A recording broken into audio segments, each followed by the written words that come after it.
John Herbert Dillinger was an American gangster and bank robber in the Depression-era United States. His gang robbed 24 banks and 4 police stations. Dillinger escaped from jail twice.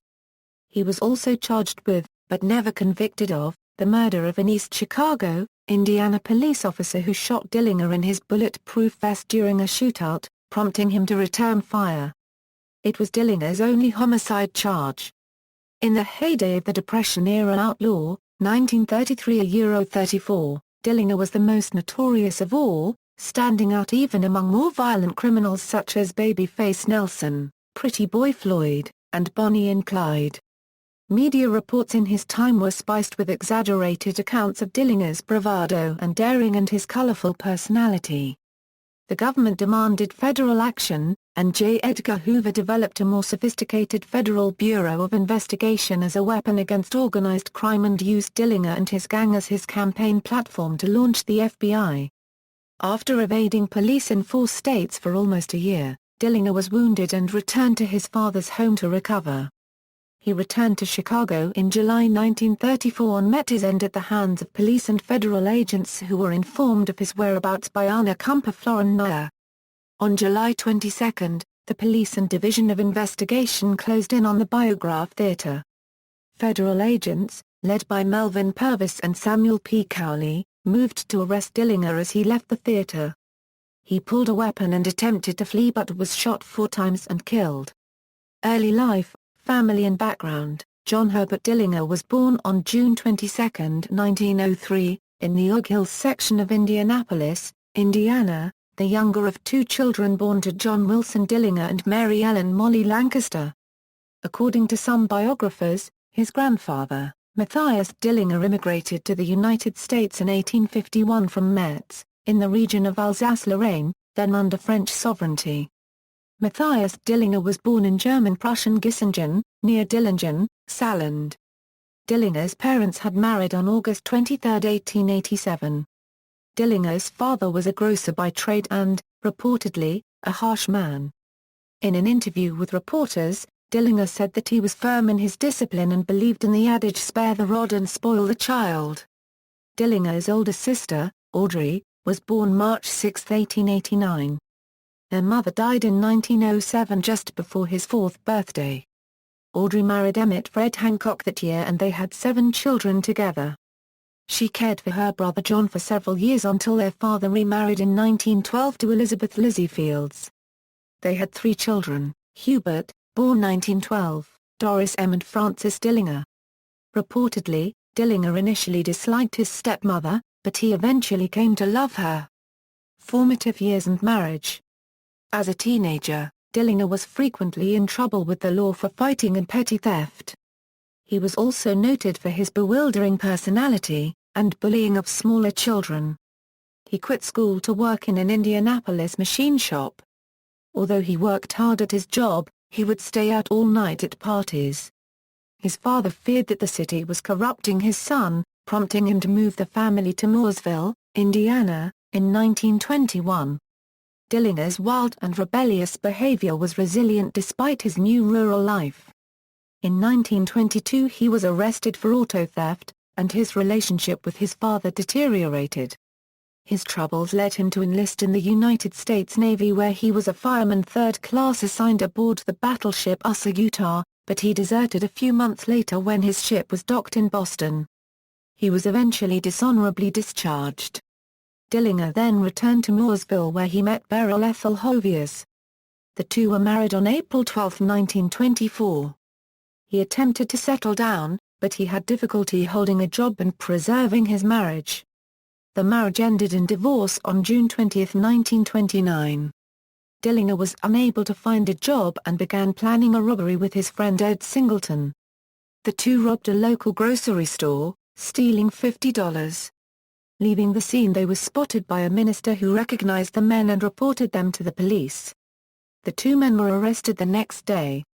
Singleton pleaded not guilty, but after Dillinger's father discussed the matter with Morgan County Prosecutor Omar O'Arrow, his father convinced Dillinger to confess to the crime and plead guilty without retaining a defense attorney.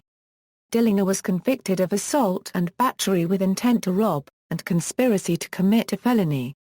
He expected a lenient probation sentence as a result of his father's discussion with prosecutor O'Hara, but instead was sentenced to 10 to 20 years in prison for his crimes. His father told reporters he regretted his advice and was appalled by the sentence. He pleaded with the judge to shorten the sentence but with no success. En route to Mooresville to testify against Singleton, Dillinger briefly escaped his captors but was apprehended within a few minutes. Criminal career. Prison time. Dillinger had embraced the criminal lifestyle behind bars in the Indiana Reformatory in Pendleton, Indiana and Indiana State Prison in Michigan City. Upon being admitted to the prison he is quoted as saying, "I will be the meanest bastard you ever saw when I get out of here." His physical examination upon being admitted to the prison showed that he had gonorrhea. The treatment for his condition was extremely painful. He became embittered against society because of his long prison sentence and befriended other criminals, such as seasoned bank robbers like Harry Pete Pierpont, Charles Mackley, Russell Clark, and Homer Van Meter, who taught Dillinger how to be a successful criminal. The men planned heists that they would commit soon after they were released. Dillinger studied Herman Lamb's meticulous bank robbing system and used it extensively throughout his criminal career. His father launched a campaign to have him released and was able to get 188 signatures on a petition. Dillinger was paroled on May 10, 1933, after serving 9.5 years. Dillinger's stepmother became sick just before he was released from the prison, and she died before he arrived at her home. Released at the height of the Great Depression, Dillinger had little prospect of finding employment. He immediately returned to crime and on June 21, 1933, he robbed his first bank, taking $10,000 from the New Carlisle National Bank, which occupied the building at the southeast corner of Main Street and Jefferson in New Carlisle, Ohio. On August 14, Dillinger robbed a bank in Bluffton, Ohio. Tracked by police from Dayton, Ohio, he was captured and later transferred to the Allen County Jail in Lima to be indicted in connection to the Bluffton robbery. After searching him before letting him into the prison, the police discovered a document which appeared to be a prison escape plan. They demanded Dillinger tell them what the document meant, but he refused. Dillinger had helped conceive a plan for the escape of Pierpont, Clark and 6 others he had met while previously in prison, most of whom worked in the prison laundry. Dillinger had friends smuggle guns into their prison cells, with which they escaped, 4 days after Dillinger's capture. The group, known as the First Dillinger Gang, comprised Pete Pierpont, Russell Clark, Charles Mackley, Ed House, Harry Copeland, and John Red Hamilton, a member of the Herman Lamb Gang. Pierpont, Clark, and Mackley arrived in Lima on October 12, where they impersonated Indiana State Police officers, claiming they had come to extradite Dillinger to Indiana. When the sheriff, Jess Saba, asked for their credentials, Pierpont fatally shot him, then released Dillinger from his cell. The 4 men escaped back into Indiana where they joined the rest of the gang. Sheriff Saba was the gang's first police killing, of an estimated 13. Bank robberies. The Bureau of Investigation was a precursor of the Federal Bureau of Investigation. The Bureau of Investigation was renamed the Division in 1933 until in the 1935 Department of Justice budget appropriation, Congress officially recognized the division as the Federal Bureau of Investigation effective March 22, 1935, when the President signed the appropriation bill.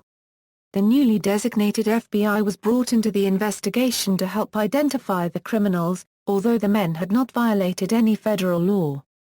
Bank robbery was not yet a federal crime, so police officers were powerless to pursue robbers across state lines. It was one of the first cases in which the FBI intervened in matters outside its jurisdiction. Using their superior fingerprint matching technology, they successfully identified all of the suspects and issued national bulletins offering rewards for their capture. Banks confirmed to have been robbed by Dillinger were, before Lima, New Carlisle National Bank, New Carlisle, Ohio, of $10,000 on June 21, 1933. The Commercial Bank, DeLeville, Indiana, of $3,500 on July 17, 1933. Montpelier National Bank, Montpelier, Indiana, of $6,700 on August 4, 1933. Bluffton Bank, Bluffton, Ohio, of $6,000 on August 14, 1933.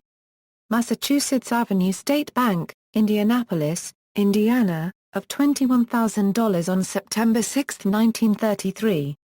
After Dillinger was broken out of Lima, Central National Bank and Trust Company, Greencastle, Indiana, of $74,802 on October 23, 1933. American Bank and Trust Company, Racine, Wisconsin, of $28,000 on November 20, 1933. First National Bank, East Chicago, Indiana, of $20,000 on January 15, 1934. After escaping Crown Point, Securities National Bank and Trust Company, Sioux Falls, South Dakota, of $49,500 on March 6, 1934. First National Bank, Mason City, Iowa, of $52,000 on March 13, 1934. First National Bank, Fostoria, Ohio, of $17,000 on May 3, 1934. Merchants National Bank, South Bend, Indiana, of $29,890 on June 30, 1934. To obtain more supplies, the gang attacked the state police arsenals in Auburn and Peru, stealing machine guns, rifles, revolvers, ammunition and bulletproof vests. On October 23, 1933, the gang robbed the Central National Bank and Trust Company in Greencastle, Indiana. They then headed to Chicago to hide out. On December 14, 1933, CPD Detective William Shanley was killed. The police had been put on high alert and suspected the Dillinger gang of involvement in the robbery of the Unity Trust and Savings Bank of $8,700 the day before. Shanley was following up on a tip that one of the gang's cars was being serviced at a local garage. John Red Hamilton showed up at the garage that afternoon. When Shanley approached him, Hamilton pulled a pistol and shot him twice, killing Shanley, then escaped. Shanley's murder led to the Chicago Police Department's establishment of a 40-man Dillinger squad.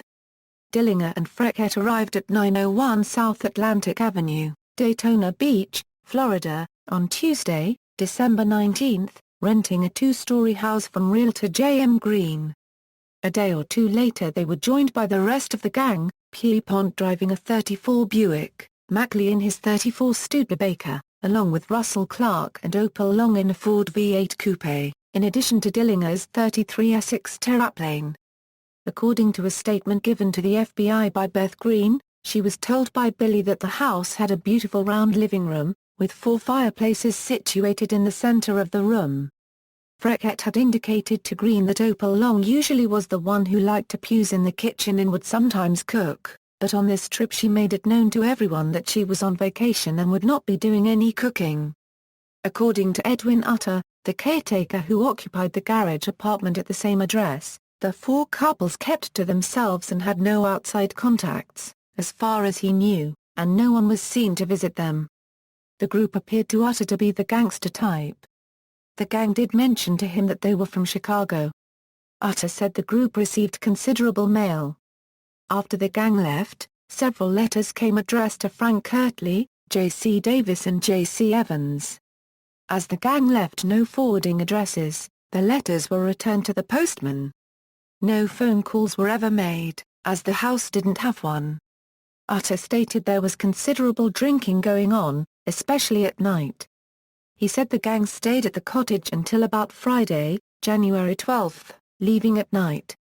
This January date would have posed yet another problem for Dillinger's defense team had he gone to trial for O'Malley's killing. Note: most sources claim the house in Daytona Beach to be a 3-story, 17-room mansion.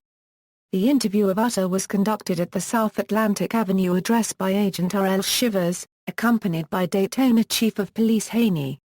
In the report, the structure was referred to as a 2-story cottage. The house is long gone. No photos of it have come to light thus far. Trouble in East Chicago, while Mackley, Clark, and Pierpont extended their vacation by driving west to Tucson, Arizona, Dillinger left Florida on January 12 and met up with Hamilton in Chicago at noon on Monday, January 15, a meeting that had been arranged between the two men while Dillinger was in Daytona Beach. Later that afternoon they robbed the First National Bank in East Chicago. East Chicago marked the first time serious violence occurred at a Dillinger robbery, a trend that would continue through South Bend, the last job. Killed by Dillinger was East Chicago patrolman William Patrick O'Malley, the outlaw's first and only murder victim. At approximately 2:50 p.m., 10 minutes before closing time, Dillinger and Hamilton, and an unidentified driver, pulled up in front of the bank on Chicago Avenue on the wrong side of the street, facing east in the westbound lane, double-parked, and exited the vehicle, leaving the driver to wait in the idling car. Hamilton waited in the bank's vestibule, while Dillinger entered the main room of the bank. Once inside, Dillinger leisurely opened up a leather case containing a Thompson, pulled it out, and yelled to the 20 to 30 people in the bank, "This is a stick-up. Put up your hands and get back against the wall." The bank's vice president, Walter Spencer, while hiding, kicked a button which touched off the burglar alarm. Dillinger then went to the door of the vestibule and told Hamilton to come in. Hamilton produced a small leather bag and began scooping up the cash cage by cage. Dillinger told him, "Take your time. We're in no hurry." Meanwhile, the first police contingent arrived on the scene after receiving the alarm at police headquarters. 4 officers arrived: Patrick O'Malley, Hobart Wilgers, Pete Hallen, and Julius Shrunko. After a quick look through the windows of the bank, the officers could see a holdup was in progress and that one of the men was carrying a submachine gun. Shrunko ran to a nearby drugstore and called for more backup. While Shrunko was calling headquarters, Wilgers entered the bank by himself, but was soon covered by Dillinger. The outlaw relieved him of his pistol, emptied the cartridges, then tossed it back to the officer. Referring to his Thompson, Dillinger told Wilgers, "You oughtn't be afraid of this thing. I ain't even sure it'll shoot." Turning his attention to Hamilton, Dillinger said, "Don't let those coppers outside worry you. Take your time and be sure to get all the dough. We'll take care of them birds on the outside when we get there." Dillinger then discovered the hiding VP, Spencer, and ordered him up against the wall with everyone else. Shrunko's call for backup emptied the station of all but its phone operator. 4 more officers arrived, Captains Tim Unal and Ed Knight, and officers Nick Rannick and Lloyd Melville. These 4 officers joined the other 3 in positions on either side of the Chicago Avenue entrance to the bank. Apparently, not one of them noticed the bandit car double-parked on the wrong side of the street right outside the bank door, with its driver sitting unconcerned in the seat with the motor running. Dillinger then ordered Spencer and Wilgers to lead the way out of the bank, acting as shields. The 4 walked down the sidewalk toward the car. O'Malley, standing about 20 feet from the front door, saw an opening and fired 4 times at Dillinger, the bullets bouncing off the outlaw's bulletproof vest. Dillinger pushed Spencer away with the barrel of his Thompson and yelled, "Get over. I'll get that son of a bitch." O'Malley fell, with 8 holes in a line across his chest. As Hamilton made his way into the street, he was observed to take a round in his right hand. He dropped his pistol in the gutter. The bloody pistol was soon recovered by the police. Hamilton had emptied the entire magazine before dropping it. Dillinger kept firing until he climbed into the rear seat of the car. 2 game wardens who had driven up to the scene emptied their guns into the car as it started to pull away. The car actually started to pull away before Hamilton had closed the left rear door, and the door was partly torn off as it caught on the rear of another vehicle. The same Ohio plates used at the Greencastle heist were used on the East Chicago getaway car. Police believed the car may have been a Plymouth, but was actually a 1934 Ford Tudor sedan.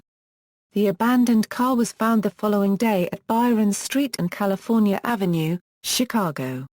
Every officer, as well as numerous witnesses inside the bank, identified Dillinger as being one of the robbers and the shooter. Prints were taken of the piece Hamilton left behind, which ID'd him. Dillinger was officially charged with Officer O'Malley's murder, although the identity of the actual killer is debatable, and it is still questioned by some whether Dillinger participated in the robbery at all. As police began closing in again, the men left Chicago to hide out first in Florida. Later at the Gardner Hotel in El Paso, Texas, where a highly visible police presence dissuaded Dillinger from trying to cross the border at the Santa Fe Bridge in downtown El Paso to Ciudad Juárez, Mexico. And finally in Tucson, Arizona. On the run. On Sunday, January 21, 1934, a fire broke out at the Hotel Congress in Tucson where members of the Dillinger gang were staying. Forced to leave their luggage behind, they were rescued through a window and down a fire truck ladder. Charles Mackley and Russell Clark tipped a couple of firemen $12 to climb back up and retrieve the luggage, affording the firefighters a good look at several members of Dillinger's gang. One of them, William Benedict, later recognized Mackley, Pierpont, and Ed Schaus while thumbing through a copy of True Detective and informed the police, who traced Mackley's luggage to 927 North 2nd Avenue. Officers from the Tucson Police Department went to the address on the afternoon of Thursday, January 25, and there arrested Clark after a struggle. Mackley was then followed to the Grab Electric and Radio store on Congress Street, where he was looking at a radio capable of picking up police calls, and was apprehended there. To capture Pierpont, the police staged a routine traffic stop and lured him to the police station, where they took him by surprise and arrested him. Dillinger was the last one taken. Found on each person arrested, Pierpont $99.81. Mary Kinder, $3,116.20. Mackley, $794.09. Clark, $1,264.70. And Dillinger, $7,175.44, including notes from his robbery of the First National Bank in East Chicago, A000919 through A001107. These amounts, along with a leather money bag found, totaled over $25,000 in cash, as well as a cache of machine guns and several automatic weapons. The men were extradited to the Midwest after a debate between prosecutors as to where the gang would be prosecuted first. The governor compromised, and ordered that Dillinger would be extradited to the Lake County Jail in Crown Point for Officer O'Malley's murder in the East Chicago bank robbery, while Pierpont, Mackley and Clark were sent to Ohio to stand trial for Sheriff Saber's murder. Schaus's testimony at the March 1934 trials of Pierpont, Mackley and Clark led to all three of the men being convicted. Pierpont and Mackley received the death penalty, while Clark received a life sentence. Mackley would be shot dead by guards while attempting to escape. Pierpont, wounded during the same attempt, would recover from his wounds in time for his trip to the electric chair. Clark would ultimately be released in 1968, dying of cancer a few months later. Dillinger's flight itinerary from Douglas Airport, Tucson, to Midway Airport, Chicago, with Lake County Chief Deputy Carol Holley, and East Chicago Chief of Police Nick Macker escorting the outlaw. The plane left at 11:14 p.m. on Monday, January 29.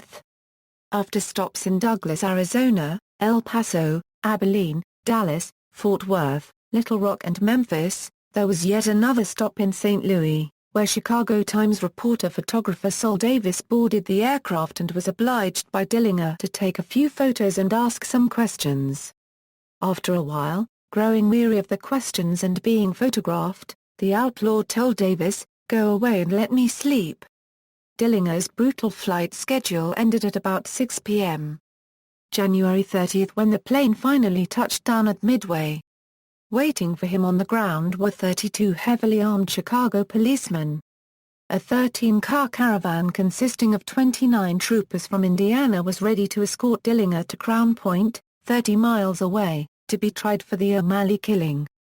Escape from Crown Point, the police boasted to area newspapers that the Crown Point jail was escape-proof and posted extra guards to make sure.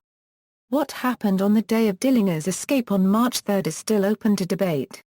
Deputy Ernest Blunt claimed that Dillinger had escaped using a real pistol, but FBI files make clear that Dillinger carved a fake pistol from a piece of wood.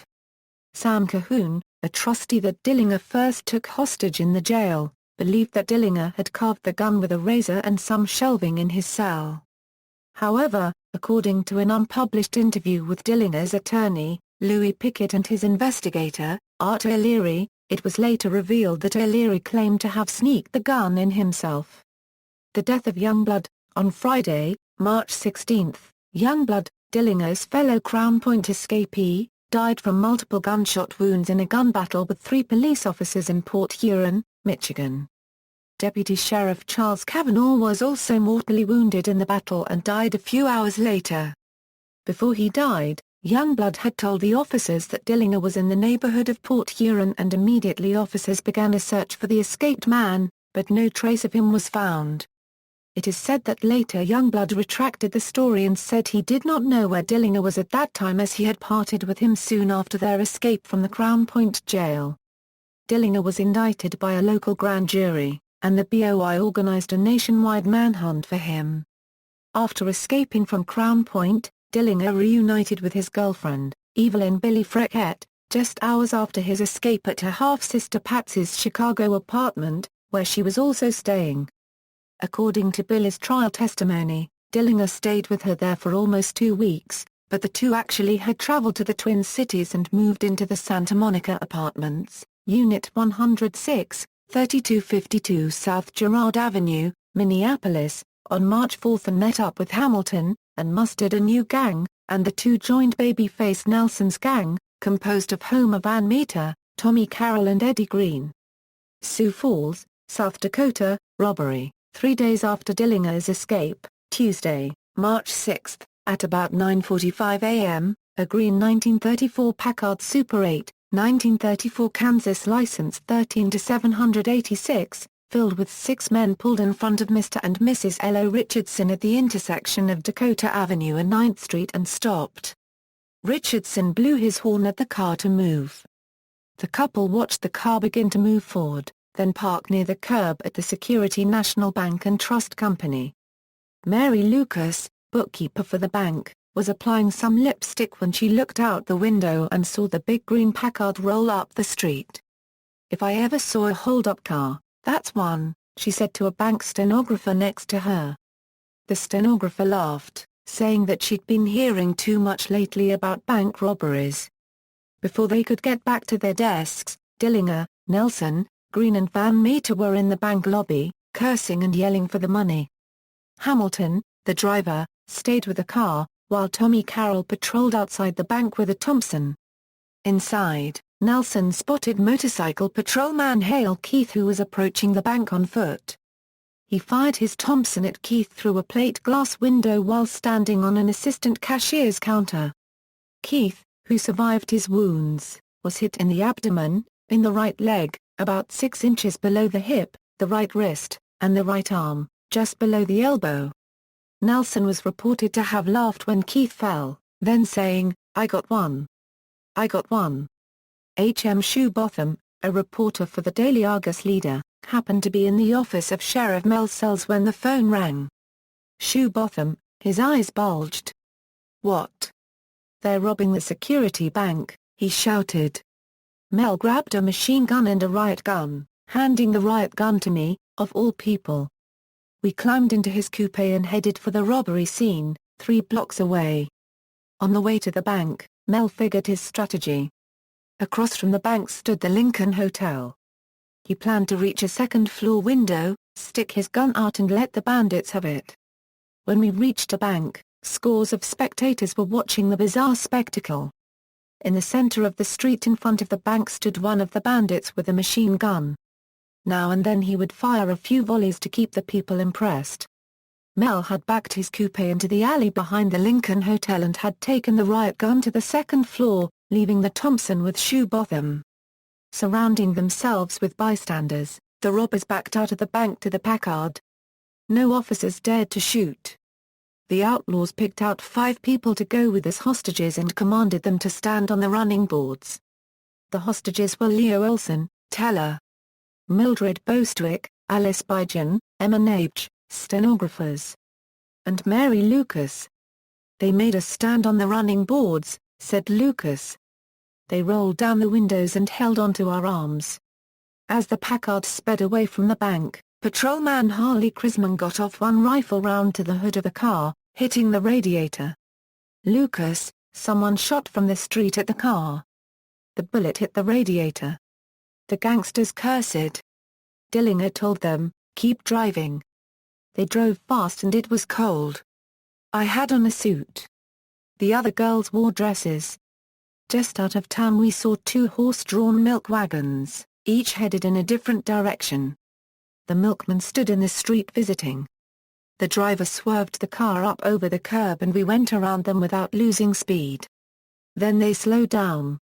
Dillinger told Olsen to get off. We don't need you anymore. Get going. You won't be hurt. They made us girls get inside the car. It was crowded with 6 men, machine guns, cans of extra gas, sacks of money. I don't remember whose lap I sat on, but I was behind the driver. He had the biggest, thickest neck I ever saw. Bill Conklin of the Wilson service station on South Minnesota Avenue saw the Packard coming down the street with smoke pouring from the hood and assumed the car was on fire. He ran into the station, grabbed a fire extinguisher and ran back out. Get back in there was the response from the car as they had slowed up for him. Conklin said that he noticed the hood, radiator and spare tire were punctured with bullet holes. The car had begun to slow down right outside of town, giving 3 pursuing police cars time to catch up. 2 miles outside of the Lakeland farm the gang got out of the Packard and made the hostages stand around them, then opened fire on their pursuers. The 3 squad cars retreated. Lucas, the car radiator was leaking and they couldn't get up enough speed to suit Dillinger. He said they'd get another car. There was one coming toward us, a farmer's car loaded with cans of cream and cartons of eggs. The bandit driver swerved the Packard across the highway, blocking it. We got out and stood in the highway. One man held a machine gun on us. Another sprayed bullets at pursuing cars. Dillinger told the farmer to walk across a field. The rest of the gang took out the cream and eggs and loaded the gas cans and money into the farmer's car. Meanwhile, the sheriff and Shoe Botham had gotten back in the sheriff's coupe and were following the Packard. Shoe Botham, we drove south on Main, swung over on Minnesota Avenue, and Mel spotted the exhaust smoke of the bandit car. A few blocks farther on Minnesota Avenue, Sells climbed into a car driven by Deputy Sheriff Lawrence Green, leaving me with the sheriff's coupe. A few blocks south of 26th Street on Minnesota Avenue, the bandits tossed out the first of a long trail of roofing nails to block pursuit. I drove slowly until I reached the abandoned green Packard hold-up car, which was left parked across the highway, serving as a makeshift roadblock. Speeding south in a car hijacked from Farmer Alfred Mush, the bandits swung east on a country road and there was a second fusillade from the bandit machine. They continued with machine gun blasts as they sped away. Along Highway 77 at various spots stood crippled cars, their tires flattened by the bandits' roofing nails. Lucas, about 10 miles outside of Sioux Falls, Dillinger said, "Start walking. Not running. You'll be all right." They drove off. We started to walk. It was bitterly cold. Then a car came along and stopped. We told the driver our story. He rushed us back to the bank. Some of the bank officers' raccoon coats were hanging on a rack in an office. They wrapped us up in them and gave us a drink. Police cars and 2 airplanes scoured the highways in a 50-mile segment of territory south and east of Sioux Falls. From the Daily Argus Leader, speeding south on Highway 77, the gang swung east to Schindler, across into Iowa and through Inwood and Granite, then north to Luverne. The bandits were believed to have ditched Mush's Dodge for a bigger Lincoln about 2 or 3 miles northwest of Schindler. From St. Paul came the assurance that 20 police cars were patrolling all roads heading into St. Paul and Minneapolis. "They won't get by us," Twin City officers told Police Chief M.W. Parsons over long distance. Contrary to the assurance of the St. Paul Police Department, the gang made it safely back to the Twin Cities and began preparing for the Mason City heist. Mason City, Iowa, robbery. 7 days later, on Tuesday, March 13, at 2:40 p.m., the same 6, plus an added 7th man as the probable driver either Joseph Burns or Red Forsyth, drove down State Street in a blue Buick sedan and parked in front of Mulcahy's prescription shop. All sources tell a different story as to who went in the bank and who patrolled outside, but it's nearly certain that Dillinger took a position outside the front entrance, with Nelson on the north side of the street near the alley behind the bank, and at least Hamilton and Green entered the bank, with probably Van Meter. From descriptions by witnesses later, Tommy Carroll was also positioned outside. Carroll stood in the doorway of a prescription shop on State. Freelance photographer H.C. Kunkerman happened to be filming the bank when the robbery began. Kunkerman was told by one of the bandits to turn the camera off, that they would be the ones doing all the shooting. He began filming again once the gang made their getaway. Green and Hamilton entered the bank shouting profanities and firing their weapons into the walls and ceiling. 31 employees and approximately 25 customers were ordered to put their hands up. Tom Walters, a bank guard positioned in an elevated bulletproof observation booth near the front entrance, fired a tear gas cartridge, according to procedure, which hit one of the bandits in the back. Walters' tear gas gun then jammed. One of the robbers sprayed the booth with machine gun fire, which shattered the glass, but left Walters unharmed. Tom Barkley, a clerk, threw a tear gas bomb over the balcony of the lobby. While the teller's cash drawers were being emptied, Hamilton grabbed assistant cashier Harry Fisher and brought him back to open the vault. About a week earlier, Eddie Green had appeared at Fisher's door asking for directions, then peered attentively at Fisher's face, something Fisher would later remember. Directions for alternate routes for the getaway were also mapped out at this time. Once they got to the vault, Hamilton erred by allowing a steel gate to close and lock between him and Fisher. Fisher now could only hand stacks of $5 bills to Hamilton through the bars, greatly reducing the gang's take from $250,000 to a little over $50,000. During the robbery, Green would periodically yell out the time to the others. Meanwhile, crowds began to form outside after word had spread that a robbery was in progress at the bank. James Buchanan, an off-duty officer, who had grabbed a sawed-off shotgun when he heard about the robbery, hid behind the GAR monument. Unable to fire because of the crowd of people, he instead exchanged barbs with Dillinger. "Come out from behind there, you so-and-so," barked Dillinger, who witnesses said was sharply dressed in a light gray suit, dark overcoat and dark hat. Buchanan called back for him to get away from the crowd and he would fight it out with him. Buchanan said that Dillinger's upper lip turned into a snarl as he talked. Dillinger, armed with a Thompson, drew a .38 from an inside pocket and fired at Buchanan, but never hit him. Witnesses said of Dillinger, he had bullets pinned on his vest and he reloaded his automatic while he was in front of the bank. Outside the bank, Nelson acted crazy, spectators of the event reported. He interspersed his sprays of shots with outbursts of laughter, keeping, however, a sharp lookout in all directions. He was reported to have sent shots straight down the street, puncturing tires and cutting holes in other parts of automobiles. R.L. James was walking up to the corner of State and Federal when he heard the gunfire. He turned around and headed back down State. Nelson ordered him to stop, but James didn't hear him. Nelson's blast from his Thompson struck him twice in the right leg, and he dropped to the sidewalk. Tommy Carroll came over to check on James' condition. An oncoming car came and Carroll blasted it with his machine gun. The radiator of the car was filled with lead and the frantic driver backed out at the rate of 25 miles per hour. From his third-floor office above the bank, Police Judge John C. Shipley heard the gunfire and went to the window. Dillinger sent a volley of shots in Shipley's direction, warning him to stay back. The judge retreated, but went to his desk and grabbed a pistol, then returned to the window and fired at Dillinger, wounding the outlaw in the left shoulder. Hamilton, Green and Van Meter, with a large canvas bag of cash, left through the front door of the bank, surrounding themselves with hostages that Dillinger had collected. The entire gang moved as one around the corner onto State Street, with Dillinger in the center of the group. Judge Shipley, again, was at a window from above the bank and risked firing into the group, this time striking Hamilton in the shoulder. When Hamilton saw R.L. James lying on the street wounded, he said, "I thought there wasn't going to be any more of this." Nelson, who had now joined them, said, "I thought he was a copper." Mrs. William Clark and Mrs. Frank Graham had just come out of a butcher's shop and were at the intersection of State Street and the alley directly east of the bank when Nelson stopped them, along with an elderly woman who was near, and marshaled them to the car and commanded them to stand outside of it.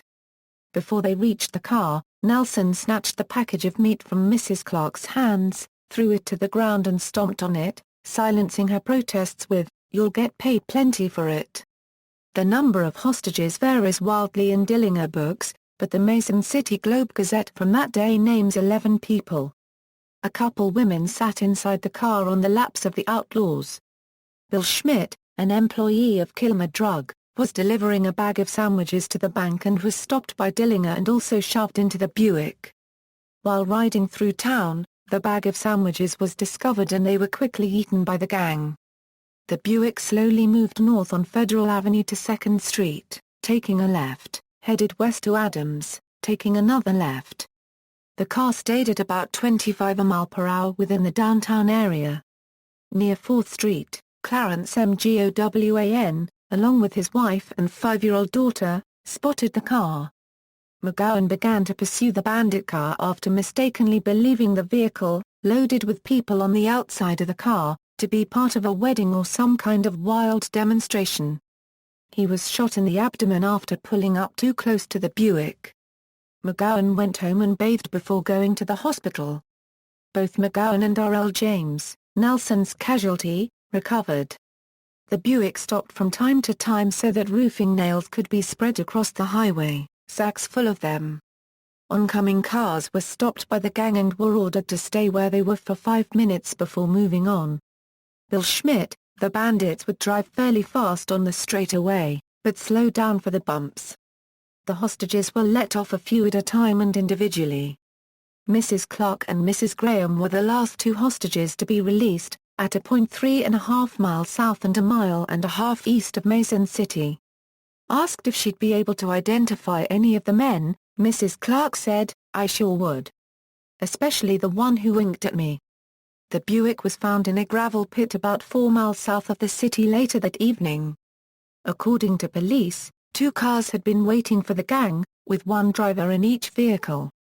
Once the gang made it back to St. Paul, Green showed up at Pat Riley's, 27-year-old fringe gang member, husband and father, and also bartender at St. Paul's Green Lantern, asking him if he knew where Dr. Mortenson's home in St. Paul was, and requested that he accompany him to see the doctor. Riley later stated to agents that at the time Eddie Green was driving a Hudson and that Dillinger and Hamilton were in the back seat. That both individuals had gunshot wounds in their shoulders and that Dillinger appeared to be nauseated and slightly dizzy.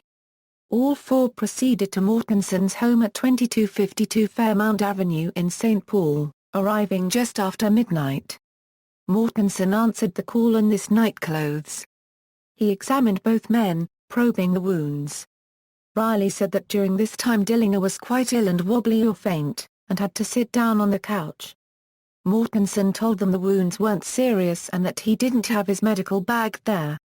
He asked them if they had any liquor. They replied in the affirmative. He instructed them to go home and take a stiff drink and to return to his office the next day. They didn't appear. The 4 returned to Green's car and drove to the intersection of Snelling and Selby, where Green gave Riley a $5 bill and let him out of the car. Riley said he hailed a blue and white taxi and then returned home. Shootout at the Lincoln Court Apartments. Dillinger and Freckett moved into apartment 303 of the Lincoln Court Apartments, 93 to 95 South Lexington Avenue in St. Paul on Tuesday, March 20. The 3-story apartment complex, built in 1921, has 32 apartments, 10 units on each floor, and 2 basement units. Dillinger walked across the street to the east side of Lexington Avenue at about 4:30 p.m. on Saturday, March 24, to talk to the paper boy, Raymond Cutting, 17, who was busy delivering papers. The outlaw requested delivery of the morning paper, the St. Paul Pioneer Press, and the evening edition, the Dispatch, to begin the next day for apartment 303. The following is an excerpt from Cutting's direct examination at Freckett's trial. The questioner is George Sullivan, Assistant U.S. District Attorney, on behalf of the government, Q. And was anything said about the cost of the paper? A. Well, he offered me some money, but it was a dollar bill. I did not have any change for it, so I told him that we were supposed to collect at the end of the month, so I would come around then. Q.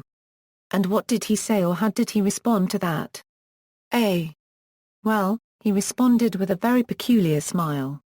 Cutting said he delivered the first paper the next day, March 25, at about 5:30 a.m. He said he went to the apartment on Wednesday, the 28th, to find out the name of the subscribers.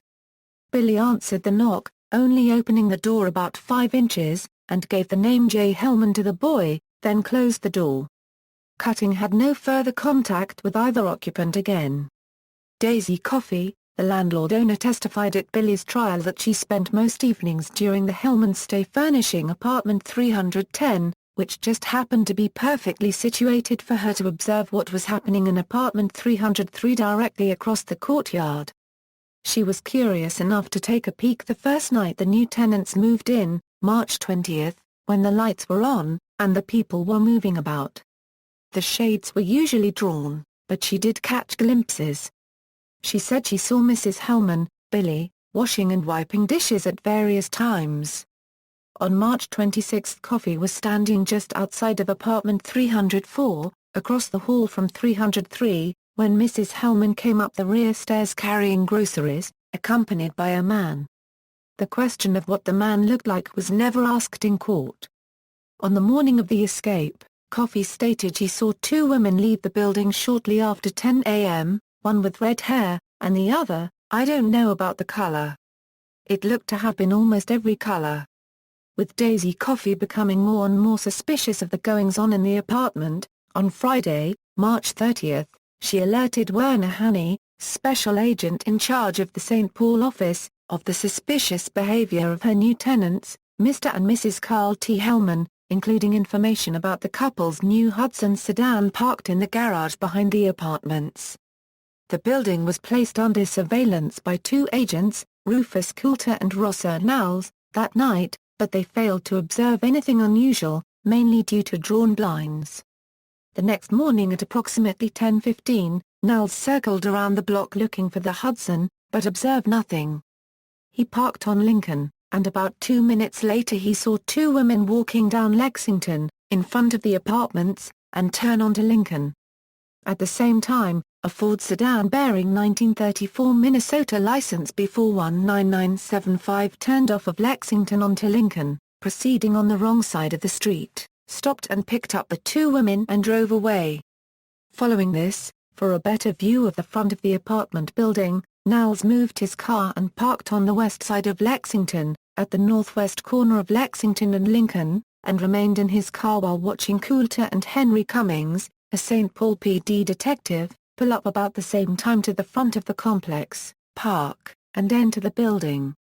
10 minutes later, Knowles estimated, he noticed a man driving a green Ford coupe crossing the intersection of Lexington and Lincoln and parking the Ford on the north side of the apartment building, on Lincoln. Meanwhile, Coulter and Cummings were at apartment 303, knocking on the door. Freckett answered, opening the door 2 to 3 inches. She said she wasn't dressed and to come back. Coulter told her they would wait. After waiting 2 to 3 minutes, Coulter went to the basement apartment of the caretakers, Louis and Margaret Meidlinger, and asked to use the phone to call the bureau. He quickly returned to Cummings, and the 2 of them proceeded to pace up and down the hall outside of apartment 303 while waiting for Freckett to open the door. Van Meter then appeared in the hall and asked Coulter if his name was Johnson. Coulter said it was not, and as Van Meter passed on to the landing of the 3rd floor, Coulter asked him who he was. Van Meter replied, "I am a soap salesman." Asked where his samples were, Van Meter said they were in his car. Coulter asked if he had any credentials. Van Meter said no, and continued to walk down the stairs. Coulter waited 10 to 20 seconds and then followed the man. As he got to the lobby of the ground floor, he saw the man standing behind him, against the wall, who began to use profane language and drew an automatic pistol. From outside, Knowles heard shots fired and then saw Coulter run around the corner of the building with a man running after him. Shots were exchanged. Van Meter stopped and ran back into the front entrance. Realizing it was the same man who had parked the Ford coupe on the side of the building near his own car, Knowles pointed out the Ford to Coulter and told him to disable it. Coulter fired one shot to the rear left tire. While Coulter stayed with Van Meter's Ford, Knowles went to the corner drugstore and first called the local police, asking to send all available cars, then called the Bureau's St. Paul office, but couldn't get through because both lines were busy. Van Meter made good his escape by going out the back door and hopping on a coal truck that was passing by on a nearby street. When Cummings heard the shooting out front, he just happened to be pacing past 303. The door opened a short distance and Cummings said, "Throw them up." Cummings, she slammed the door and almost immediately bullets commenced coming through the door, so I stepped down the hallway a little ways. And there is an offset there. I had time to step in there. And I just got in there when bullets started going by me. I started shooting back at him, and he had a machine gun. And when I shot 5 shots, I was out.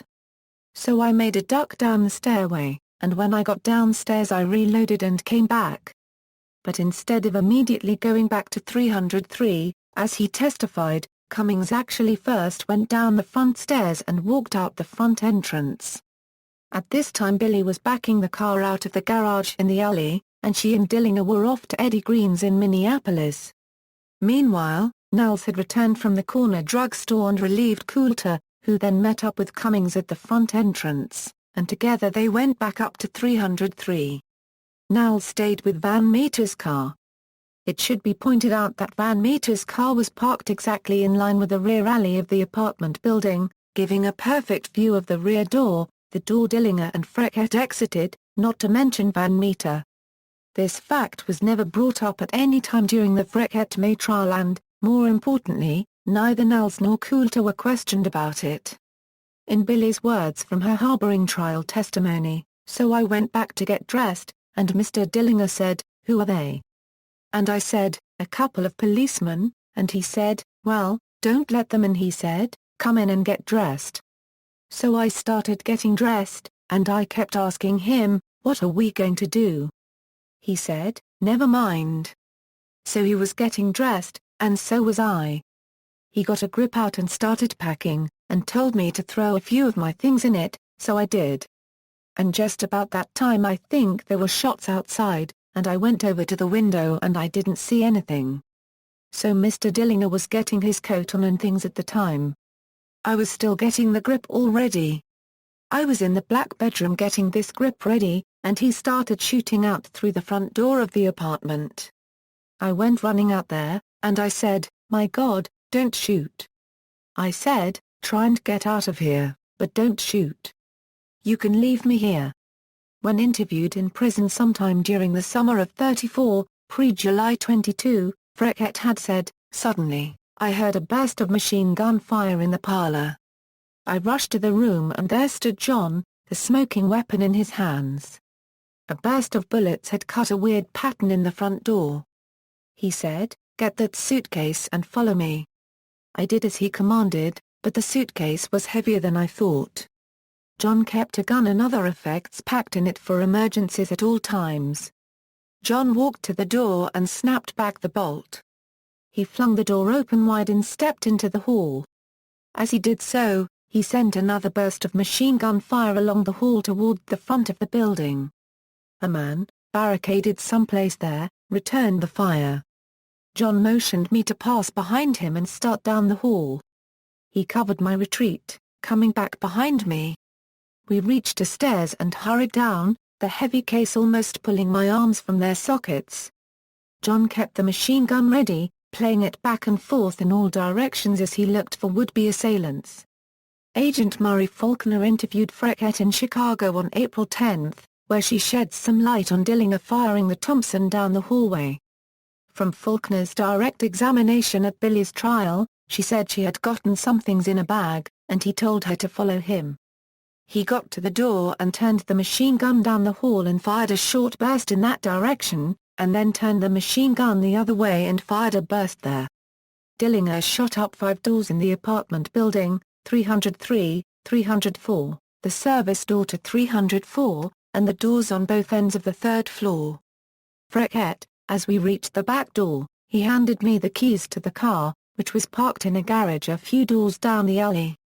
"Get it backed out and I'll be along." He didn't seem the least concerned or excited. His calmness gave me reassurance and I hurried as fast as I could. The suitcase was too much for me, however, and I had to drop it. 20-year-old George Schroth, a student at the College of St. Thomas, watched the escape from one of the 4 windows facing west on the 2nd floor of his house located right next door. Schroth testified at Freckett's trial, "I saw a woman, a dark-haired woman, dressed in dark clothes coming out behind the apartment. She was running. She was carrying a very large black suitcase. As soon as she got to about the middle of the alley, she started to stumble or slip, as though the suitcase was very heavy. She was facing south. She turned towards the east and looked back, to the north, behind the apartment. At this point a man came out from behind the apartment, dressed in grey clothes. He was carrying a machine gun. He was not running, however. He was merely walking. Then when he came out, this woman picked up the suitcase and started running west in the alley. The man, however, merely took his time and walked up the alley very casually, always keeping a good look behind him as though covering his retreat. During the exchange of gunfire with Cummings, Dillinger was hit in the left calf by one of Cummings' 5 shots and was now dripping blood in the snow. When Billy finally made it to the garage, she started the Hudson and backed it out, facing east. By that time Dillinger had arrived and said, "No, not that way. Back it out the other way." She did so, and when the car was backed out and in the correct position, Dillinger got in the back seat and began directing her where to go. The temperature that morning in St. Paul was 30 degrees, but it was much colder, 18 degrees. At 6 a.m. cars were not always reliable starting in cold weather during this era. The Hudson had a 6-volt system, giving it a very low cranking power, and the car almost certainly had no heater or defroster. The cold tires were extremely hard to maneuver, and the recent snowfall the city had would have made the skinny tires tricky to drive on without chains. At 5'3", Billy would also have had a difficult time with the clutch and brake, with automatic transmission not becoming available for another 5 years, disc brakes another 14, and power steering another 16. They drove to Eddie Green's apartment at 3300 Southmont. Billy parked the car out front and went inside and told Green, "Johnny wants you down in the car, Eddie. He's hurt." Green went down and had a conversation with Dillinger for approximately 5 minutes, then came back up and told Freckett to stay with Dillinger and drive him around for a while, and to come back in 30 minutes. Green then called Dr. Clayton E. May at his office in Minneapolis, 712 Masonic Temple, and asked if the doctor was going to be in. May replied in the affirmative. Green showed up minutes later. His wife, Beth, stayed in the car. May testified at his harboring trial that Green asked him to come to his apartment on Fmont to see a friend of his who was injured in a still explosion. After some time, May agreed to go with Green. They returned to Green's Fmont address, stopping first to drop Green's wife off, then proceeded to drive across the alley and stopping between Fmont and Girard, where Green then told May to get out of the car. They both exited the vehicle. Green walked across the street to the black Hudson, with Dillinger in the back seat. They exchanged words for a moment, then Green motioned for May to come over. Green opened the front driver's door and told May to get in, that he would be driving. May was asked on direct examination to describe the man he saw in the back seat. He was seated in the back seat, on the right side. He was not sitting up straight. He was sitting at an angle. He had one foot up like this, and the left foot down. His right foot was up on something. I couldn't see what it was. He was slumped down in the car, in the corner like that, way down like that. He had on a topcoat and he had something underneath it like a sweater, that was pulled high over the back of his head. He appeared very bulky in the upper part of his body. And he was very pale. May said he could also see the barrel of Dillinger's machine gun and part of the drum. With Eddie, Beth and Billy following in Green's car, Dr. May drove Dillinger to 1835 Park Avenue, Minneapolis, to the ground-floor three-bedroom apartment of Mrs. Augusta Salt, who'd been providing nursing services and a bed for May's illicit patients for several years, patients he couldn't risk seeing at his regular office. Once they got inside, May said he told Dillinger to lie on the bed. He laid down, and he pulled out an automatic, out of the left side of his belt, and when he laid down he put it under the left side of his body, under the quilts. May testified that he first examined Dillinger by taking scissors and cutting the trouser leg and the leg of the underwear up to the place where he found the wound. May was asked to describe the wound, which he said was in the upper third of the lower left leg. May, it was an in and out wound, about 4 inches apart. It did not bleed an awful lot, although it trickled down his leg, but the blood was dry. I treated it, antiseptically, by inserting a probe in and out, with 2 different antiseptics. May said that Dillinger also requested that the doctor bring back some serum later that evening so I will not get lockjaw. Nurse Salt testified that Dillinger was moved to a different bedroom the next day, Sunday, at about 3 p.m. at his request. He had asked for a larger bed. Plus, the room was very small and crowded, according to Salt. So he was moved to the black bedroom, which had a full-size bed. Salt said Dillinger had company on Monday, April 2, about 7 p.m. Eddie Green stopped by for a visit.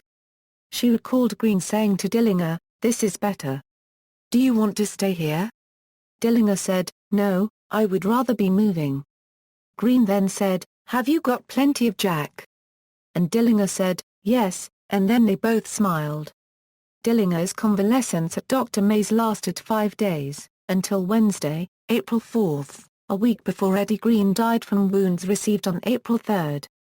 Dr. May was promised $500 for his services, but he received nothing.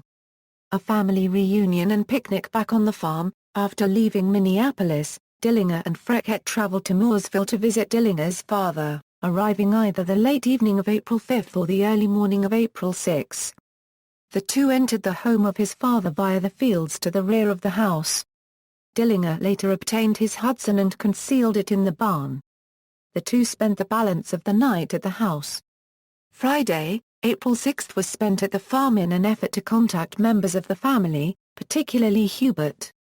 Once Hubert was reached, Dillinger and Hubert painted the wheels of the Hudson and also painted over the stripe on the vehicle, the same Hudson Deluxe sedan Dillinger had purchased in St. Paul, and for which was issued Minnesota license plates B420930.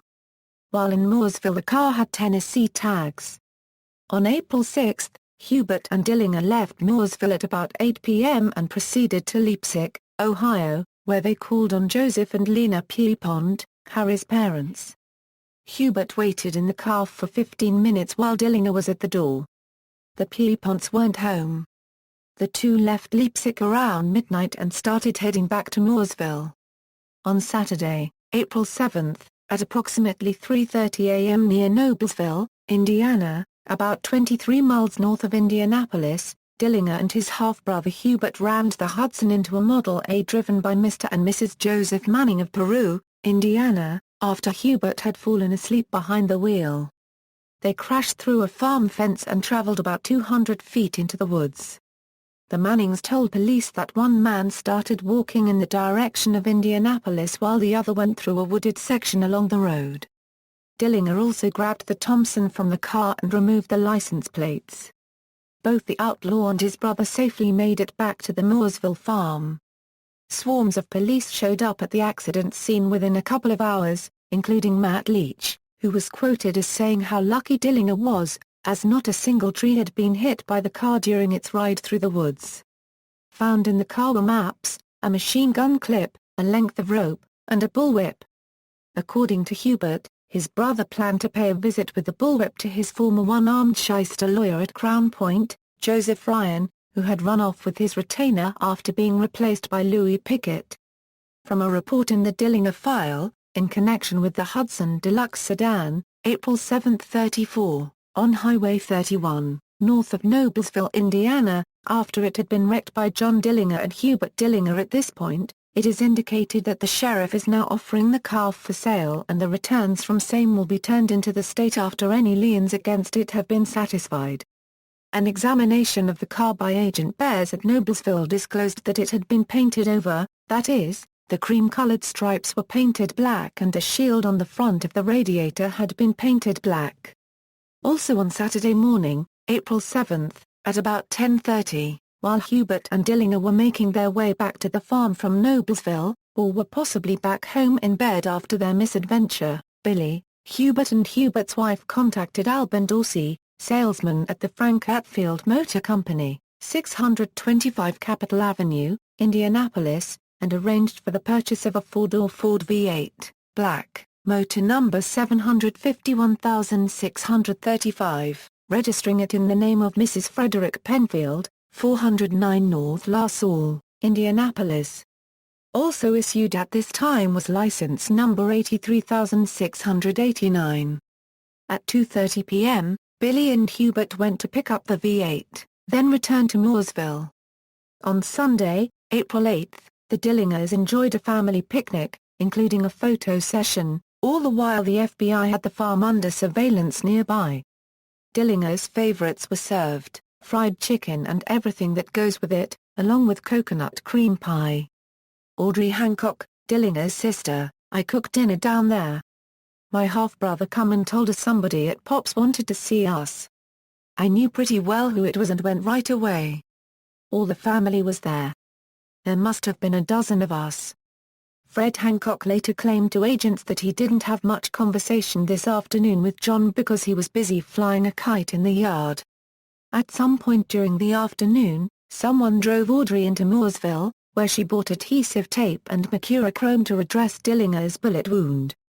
Present at the farm this day along with Dillinger and Billy, John W. Dillinger, 69, father, Audrey Hancock, 45, sister, Emmett Hancock, 50, husband of Audrey, Mary Hancock, 18, daughter of Audrey, Alberta Hancock, 14, daughter of Audrey, Fred Hancock, 26, son of Audrey, Norman Hancock, 21, son of Audrey, Herbert Dillinger, 20, half-brother of John's, Doris Dillinger, 15, half-sister of John's, Frances Dillinger, 11, half-sister of John's. Later in the afternoon, Audrey Hancock observed, apparently, the automobile of agents J. L. Garrity and T. J. Donegan, who were cruising in the vicinity, and also possibly the automobiles of sightseers, and believing that they were officers watching them, and also being disturbed by a National Guard plane that was in practice over the home, they arranged to leave. Plans were made for everyone to meet at the home of Macy Davis in Mars Hill, about 14 miles away. Herbert and Fred, in Herbert's car, proceeded to Mooresville, to the garage of Jess Richardson to obtain the new Ford V8, where it was being temporarily stored, and brought the car to the Dillinger farm. During this time Herbert and Fred believed they were being followed by Donegan and Garrity. In an effort to draw the agents away from the vicinity, Herbert and Norman proceeded to Mooresville in Herbert's car. The agents, when observing this car, noticed that Norman covered his face with his hands and slipped down into the vehicle as if he were avoiding identification. The second car was that of Emmett and Audrey. The third car to leave was the new Ford V8 sedan. Freckett was driving, with Mary in the front seat with her and Alberta in the back. Dillinger was on the floor of the V8, together with his machine gun. Dillinger was observed, but not identified, by Donegan and Garrity to change from the rear seat to the driver's seat on Route 267, about a quarter-mile beyond the entrance to the Dillinger farm. The last car to leave was Fred and his wife. Dillinger, Billy, Mary and Alberta drove to the home of Macy Davis in Mars Hills, as did Emmett and Audrey. Emmett dropped his wife off, then drove to his sister's, Leda Fisher, at 1342 Blaine Avenue, Indianapolis, to bring her to Davis in order that she could also see Dillinger. As directed by Dillinger, Herbert drove to Mary Kinder's house at 516 North Lewitt Street in Indianapolis and arranged for Mary and Mr. and Mrs. Pierpont, who had come in from Leipzig, to meet Dillinger at the Davis home. The Pierponts followed Herbert and Kinder back to Mars Hill, the Pierponts driving their Auburn sedan, license number 175665.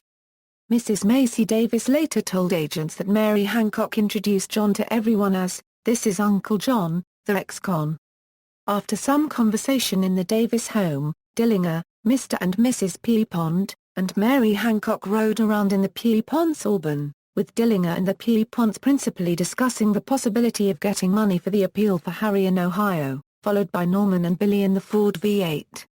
When the group got back to Macy Davis' home, Mary Kinder and the Pierponts returned to Mary's residence in Indianapolis, and Norman, driving the V8, proceeded with Dillinger and Billy to Chicago, where they separated from Norman, who then later returned to Indianapolis. Among the scores of people who were willing to testify about the goings-on the last few days at the Dillinger farm, Mars Hills, Indianapolis, and Noblesville, including Mr. and Mrs. Macy Davis and Mrs. Leda Fisher, Emmett's sister, was Paul Samuels, a draftsman from Indianapolis whose yellow Ford coupe was observed by agents Garrity and Donegan in front of the Dillinger farm. He explained to agents that he was out driving in the vicinity of Mooresville on April 8 and had stopped in to talk to Old Man Dillinger about how much he was being allowed for the damage done to his orchard caused by the improvements being made on Route 267. He said it was not official business. He told agents that about the time the gathering of people at the farm was getting ready to leave, he walked up to the yard and talked to the old man about the new road, and that while various members of the family were pointed out to him and discussed in conversation, nothing was said as to John himself being at home, nor did he see him at the time the cars departed. Samuels stated that he did not observe any indications of John's presence at the farm on that day. Samuels stated that he did not at any time observe a new Ford V8 sedan, and he is quite certain that if it was around the farmyard he would have noticed it. All the cars he observed were old ones, and to the best of his recollection, he can only recall having seen 3, Hubert's Chevrolet Coupe, Emmett's Oldsmobile, and Fred Hancock's Whippet. Samuels is very much worried over the possibility of Mr. Alfini, Director of Public Safety, hearing of the incident, and he is quite certain that he will lose his job with the state if the fact of his visit to the Dillinger farm on April 8 becomes known, insofar as he has never mentioned it to anybody except for a few close friends. Fred Hancock on the exchange between Samuels and the senior Dillinger, when the road commissioner came up to talk with Grandpa, "I saw John standing in the kitchen, and he was holding the machine gun in his hands, he having hold of the front grip as if ready to shoot. This was the first time I saw the machine gun, as John was lying on the davenport with a blanket over him, with the gun. The gun had a big round thing on it, and from pictures I had seen, I believed it to be a machine gun." John did not know who this fellow was that was talking to Grandpa. A few of Emmett Hancock's observations: "I next saw John after church and Sunday school. We stayed until toward evening. I recall my girls were somewhat aroused by the automobiles which were passing the house and an airplane which was flying overhead. I do not remember just what was said as to John leaving. I saw the machine gun he had. At least I believed it was a machine gun from the description, it having a large drum on it, and this was lying on the bed in the front room. I recall the incident where the man drove up into the driveway and turned around and backed out, and John picked up the machine gun and went into the kitchen. John did not say anything except he had a hole through his leg, and I suppose he had gotten this in St. Paul. He stated that this woman was his wife. I did not know any of the arrangements as to how they were to leave. The new car was pulled up around to the side of the house, and I was making my own preparations as to leaving. My 2 girls and Billy and John went in this new car. However, I did not actually see John in the car, but I was most sure he was in the car. There was no understanding as to Alberta and Mary protecting John and driving out. I realized the danger for the girls and advised my wife that I did not like it a bit, that I would rather they went home with us. The understanding was that they were to catch up to us in their car, and I, together with my wife, drove to the home of Macy Davis, leaving John, Billy, Alberta and Mary at this place, and if I recall, also my wife, and I drove over to get my sister in order that she might see John. Another witness was Walter Smith Thurman, who resided on the adjoining farm to that of Dillinger's father. He said that around 9 a.m. on April 8 he was in his farmyard standing with M.L. Hobson of Mooresville. He noticed 4 or 5 people in the Dillinger farmyard, one of whom strongly resembled John. He had seen Dillinger on several occasions before and had talked with him twice while he was on parole. However, he doubted that this was John, knowing he was wanted at this time. Later in the afternoon, about 4 p.m., he saw the same party who he thought was Dillinger.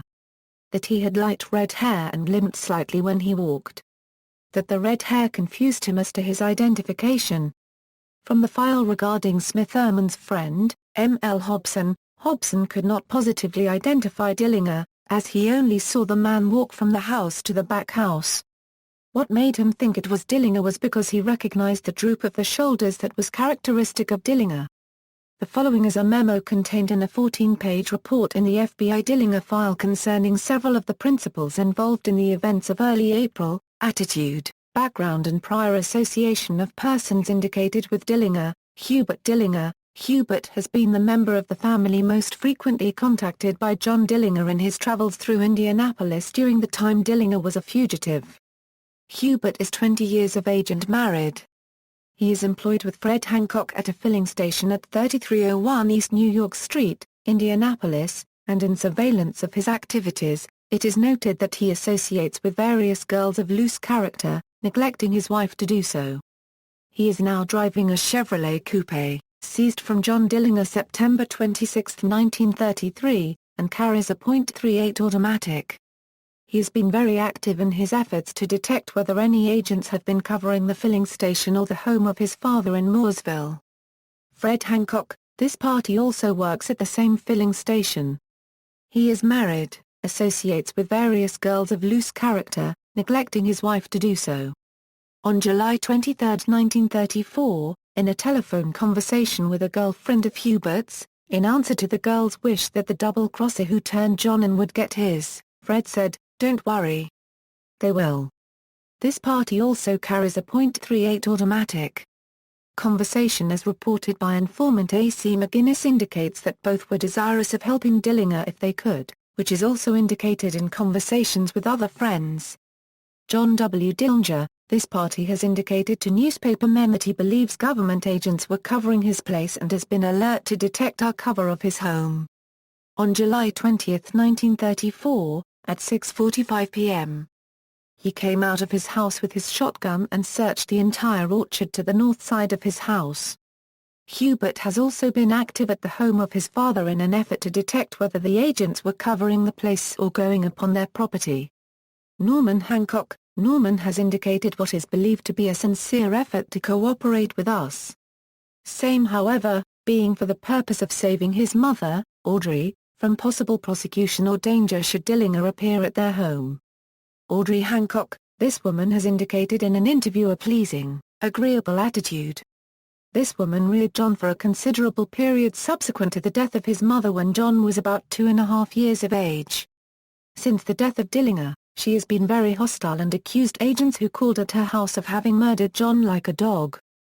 J.G. Pierpont and Lena Pierpont. These people have been in frequent touch with Herbert Dillinger and John W. Dillinger, and indicated in an article in a newspaper a hostility to the officers who they believed were following them.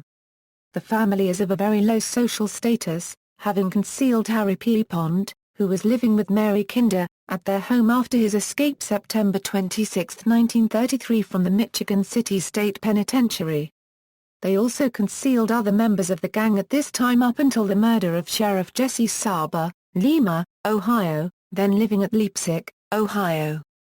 They also aided them after the murder while they were hiding at Hamilton, Ohio.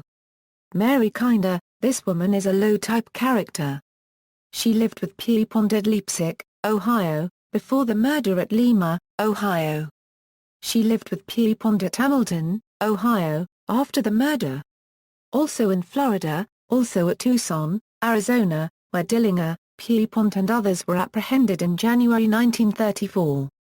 Since the confinement of Pierpont on the murder charge, and while supposedly maintaining a loyal attitude towards Pierpont, she has been living a considerable portion of the time with one Carl Waltz in Indianapolis. Jess Richardson. This party is a very tough individual of decided socialistic leanings and freely expresses himself in his opposition to society as now constituted. The following afternoon, Monday, April 9, Dillinger had an appointment at a tavern located at 416 North State Street. Sensing trouble, Freckett went in first. She was promptly arrested by agents, but refused to reveal Dillinger's whereabouts. Unbeknownst to the agents, Dillinger was waiting in his car outside the tavern and then drove off unnoticed. The two would never see each other again. Dillinger reportedly became despondent after Billy was arrested. The other gang members tried to talk to him out of rescuing her, but Van Meter knew where they could find bulletproof vests. That Friday morning, late at night, Dillinger and Van Meter took Warsaw, Indiana police officer Judd Patenga hostage. They marched him at gunpoint to the police station, where they stole several more guns and bulletproof vests. After separating, Dillinger picked up Hamilton, who was recovering from the Mason City robbery. The two then traveled to the Upper Peninsula of Michigan, where they visited Hamilton's sister Anna Steve. Final months, Little Bohemia Lodge, about 1:00 in the afternoon of Friday, April 20, Van Meter, Marie Comfty, and Pat Riley were the first to arrive at Little Bohemia Lodge, located 13 miles south of Mercer in northern Wisconsin, in the town of Manitowish Waters. Emil Wanatka, born in Bohemia in 1888 and who opened the resort just 4 years prior, greeted them. Arriving later, about 5:30, were Dillinger, Hamilton and Cherrington by way of Sault Ste. Marie, then Nelson and wife Helen, who had come in from Chicago, and last to arrive were Tommy Carroll and Jean Delaney. Riley stated that on that first night he, Carroll, Lester Gillis, Dillinger, and Emil Wanatka played hearts for several hours and that the game broke up around midnight.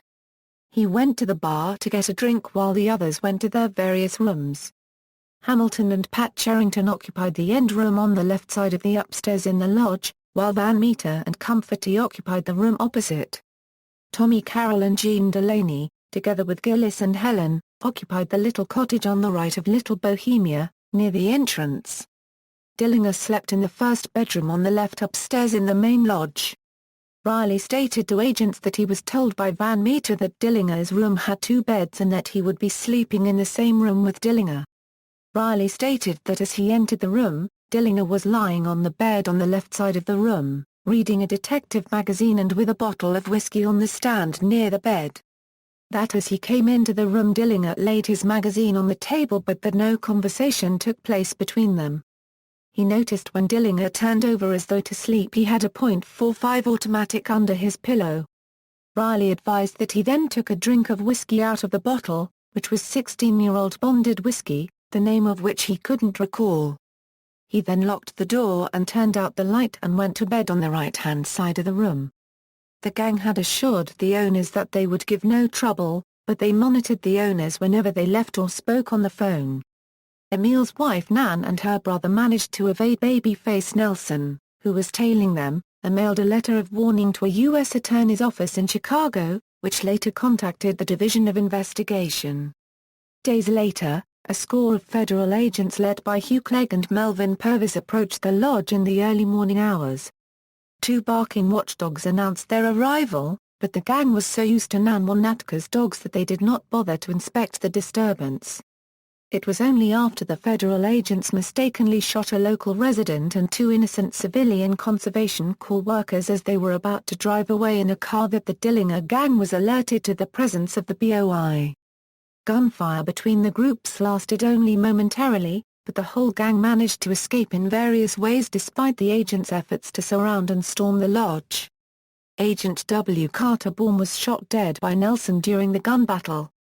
J. Dunn, Dakota County Sheriff, received a call from the Department of Justice at 3:40 a.m. on Monday, April 23, giving notice of the possibility that the gang might be headed his way and to look for Wisconsin plate number 92652 on the Model A. Dunn gathered a posse that included Deputy Sheriffs Joe Heenan, Norman Dieter's, and Larry Dunn, with Hastings night policeman Fred McCardle.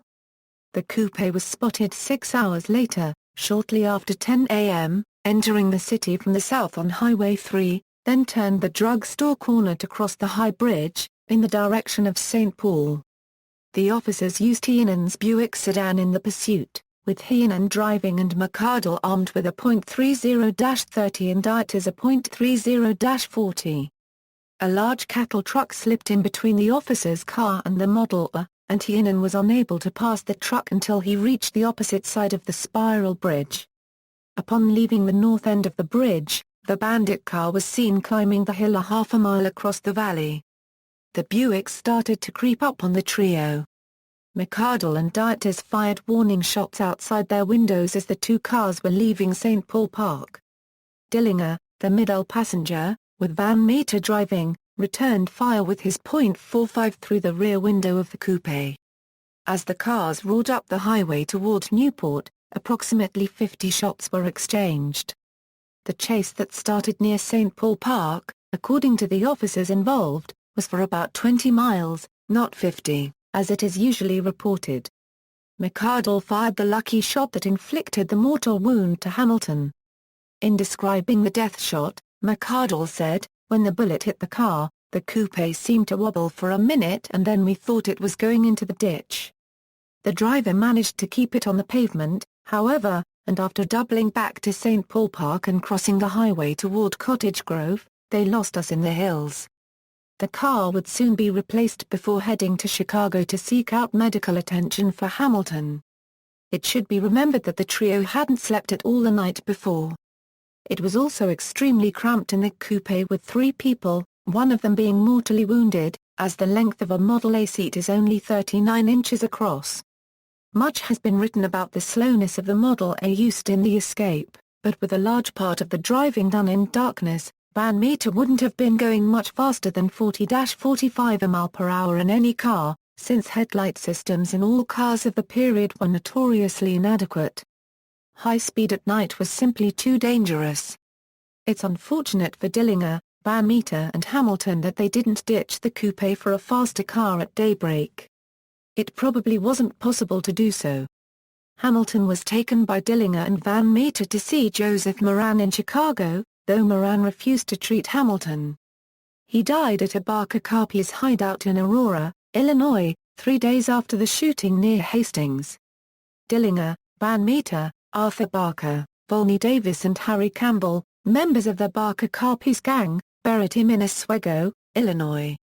On May 3, 1 week after Hamilton's death, Dillinger, Van Meter, and Tommy Carroll robbed the First National Bank of Fostoria, Ohio. In the robbery, Fostoria Police Chief Frank Kalp was wounded when Van Meter shot him in the chest with a Thompson. Dillinger and Van Meter spent most of May living out of a red panel truck with a mattress in the back. In early May, Dillinger paid a visit to Fred Hancock at 3301 East New York Street, Indianapolis, and gave him $1,200 in cash. Fred Hancock, "It was on Thursday, May 10, that I next saw John. A fellow came into the station between 5:00 and 4 p.m. on this date dressed in overalls, wearing glasses, no coat, wearing a sleeveless jacket. He was unshaven, and this party stood by the kerosene drum. I did not recognize him at the time and continued to wait upon a customer who was in the station, and then walked into the filling station house, thinking that this party standing by the kerosene drum was a kerosene customer. This party then walked over to the filling station house and knocked on the window to attract my attention. When I looked at him more closely I realized that it was John. He left with me a package containing money and told me where to take it. He said to tell Dad if anything happened to him to give Billy some of that money. He gave me $1,200 made up in 4 packages, $500 for Grandpa, $500 for my mother, Audrey Hancock, $100 for Hubert and $100 for myself, and I personally delivered this money to the people it was intended for. John told me how hot he was. This was after the time the shooting had occurred at Little Bohemia Lodge in Wisconsin. He said he would be back in 2 weeks. He was walking at the time, and I do not know how he came into the station. When leaving, he walked out of the station and walked south on La Salle Street to Washington Street. The money was all made up of $1, $5 and $10 bills. There were very few $10 bills in the money, it being mostly ones and fives. I used the $100 John gave me in connection with some work I was having done on the eyes of my little girl, and I understand that Mother and Grandpa later paid out the $500 they each received to some attorney, possibly John Ryan, in connection with John's case. Agent Whitson had been observing the activity at the Shell station on the corner of New York and La Salle. Whitson, on May 10, 34, I noticed a stranger talking to Fred Hancock near the kerosene drum in the yard of the station at about 3:45 p.m. He was wearing blue overalls, brown vest, blue shirt and tie, dark hat, and wore spectacles either rimless or with a thin metal rim. His complexion was ruddy and he had a stubble of beard. In his right hand he carried at all times what appeared to be a pint milk bottle wrapped in newspaper. About 3:50 p.m. the stranger left the station, going south on La Salle Street toward Washington Street. Agent noted that the man appeared to have a deep cleft in his chin, and decided to follow him and have a better look at him. Agent reached a street without being observed by Hancock and followed the stranger, who was walking rapidly and without any noticeable lameness or infirmity in either leg. The man turned west on Washington Street when Agent was still between 25 and 30 yards behind him. When Agent reached a street intersection, the man was nowhere in sight. On May 24, it is alleged that Van Meter killed two East Chicago police detectives who had tried to pull them over. On June 7, Tommy Carroll was shot and killed by police in Waterloo, Iowa. Dillinger and Van Meter reunited with Nelson a week later and went into hiding. On June 30, Dillinger, Van Meter, Nelson, and an unidentified fat man robbed the Merchants National Bank in South Bend, Indiana. The identity of the fat man has never been confirmed. It is widely suspect that he was one of Nelson's associates, or, as suggested by Fatso Negri to the BOI, Pretty Boy Floyd. During the robbery, a police officer named Howard Wagner was killed when Van Meter shot him in the chest as he responded to the sound of a burst of submachine gunfire coming from inside the bank. Van Meter was shot in the head during the resulting shootout, and was seriously wounded. By July 1934, Dillinger had dropped completely out of sight, and the federal agents had no solid leads to follow. He had, in fact, drifted into Chicago and went under the alias of Jimmy Lawrence, a petty criminal from Wisconsin who bore a close resemblance to Dillinger's real self. Taking up a job as a clerk, Dillinger found that, in a large metropolis like Chicago, he was able to lead an anonymous existence for a while. What Dillinger did not realize was that the center of the federal agents' dragnet happened to be in Chicago.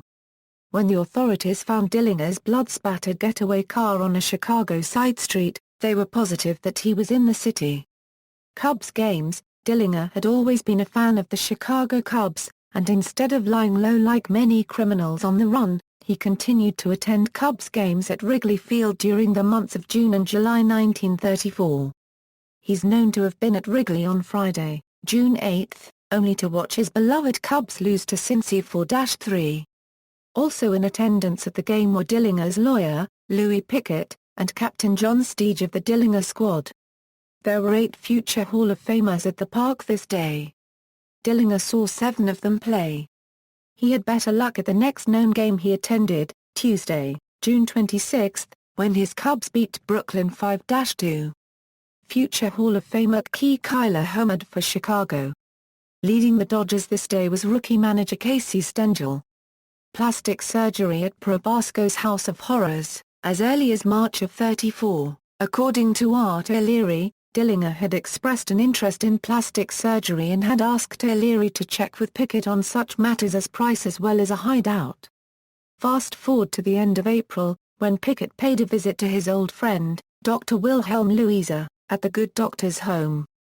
Louisa, born in Barbie, Germany, in 1876, the family relocated to the U.S. the following year via the North German Lloyd Ship Line. The Louisas lived in various towns in Iowa until 1897, when they moved to Breon, Oklahoma, for a year, then to Lawrence, Kansas, where Louisa studied pharmacy and medicine at the University of Kansas. The family finally arrived in Chicago in 1902. Louisa stated he earned an MD degree from Northwestern Medical School in 1905. He stated he was a registered pharmacist in both Oklahoma and Illinois, as well as licensed to practice medicine in Illinois. He married Bertha Dinitz in 1906, had 4 children, then separated from her in 1913, said Louisa, because she was insane. Both of his parents died in 1911. He practiced in Chicago for 27 years before being convicted of the Harrison Narcotic Act in 1931. He was sentenced to 3 years at Leavenworth, but was paroled early on December 7, 1932.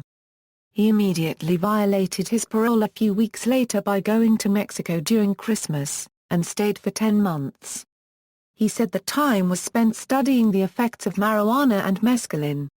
He later testified that while in Mexico he performed facial surgery on himself and obliterated the fingerprint impressions on the tips of his fingers by the application of a caustic soda preparation. He said he also obtained a divorce from his wife in Mexico in 1933 and married Anna Porsk upon his return to the States, a woman he had been living with for 15 years prior to Mexico. He spent a little time in Texas and Oklahoma before returning back to Chicago in January 1934. Because of violating his parole, he went by the name of Ralph Orbind.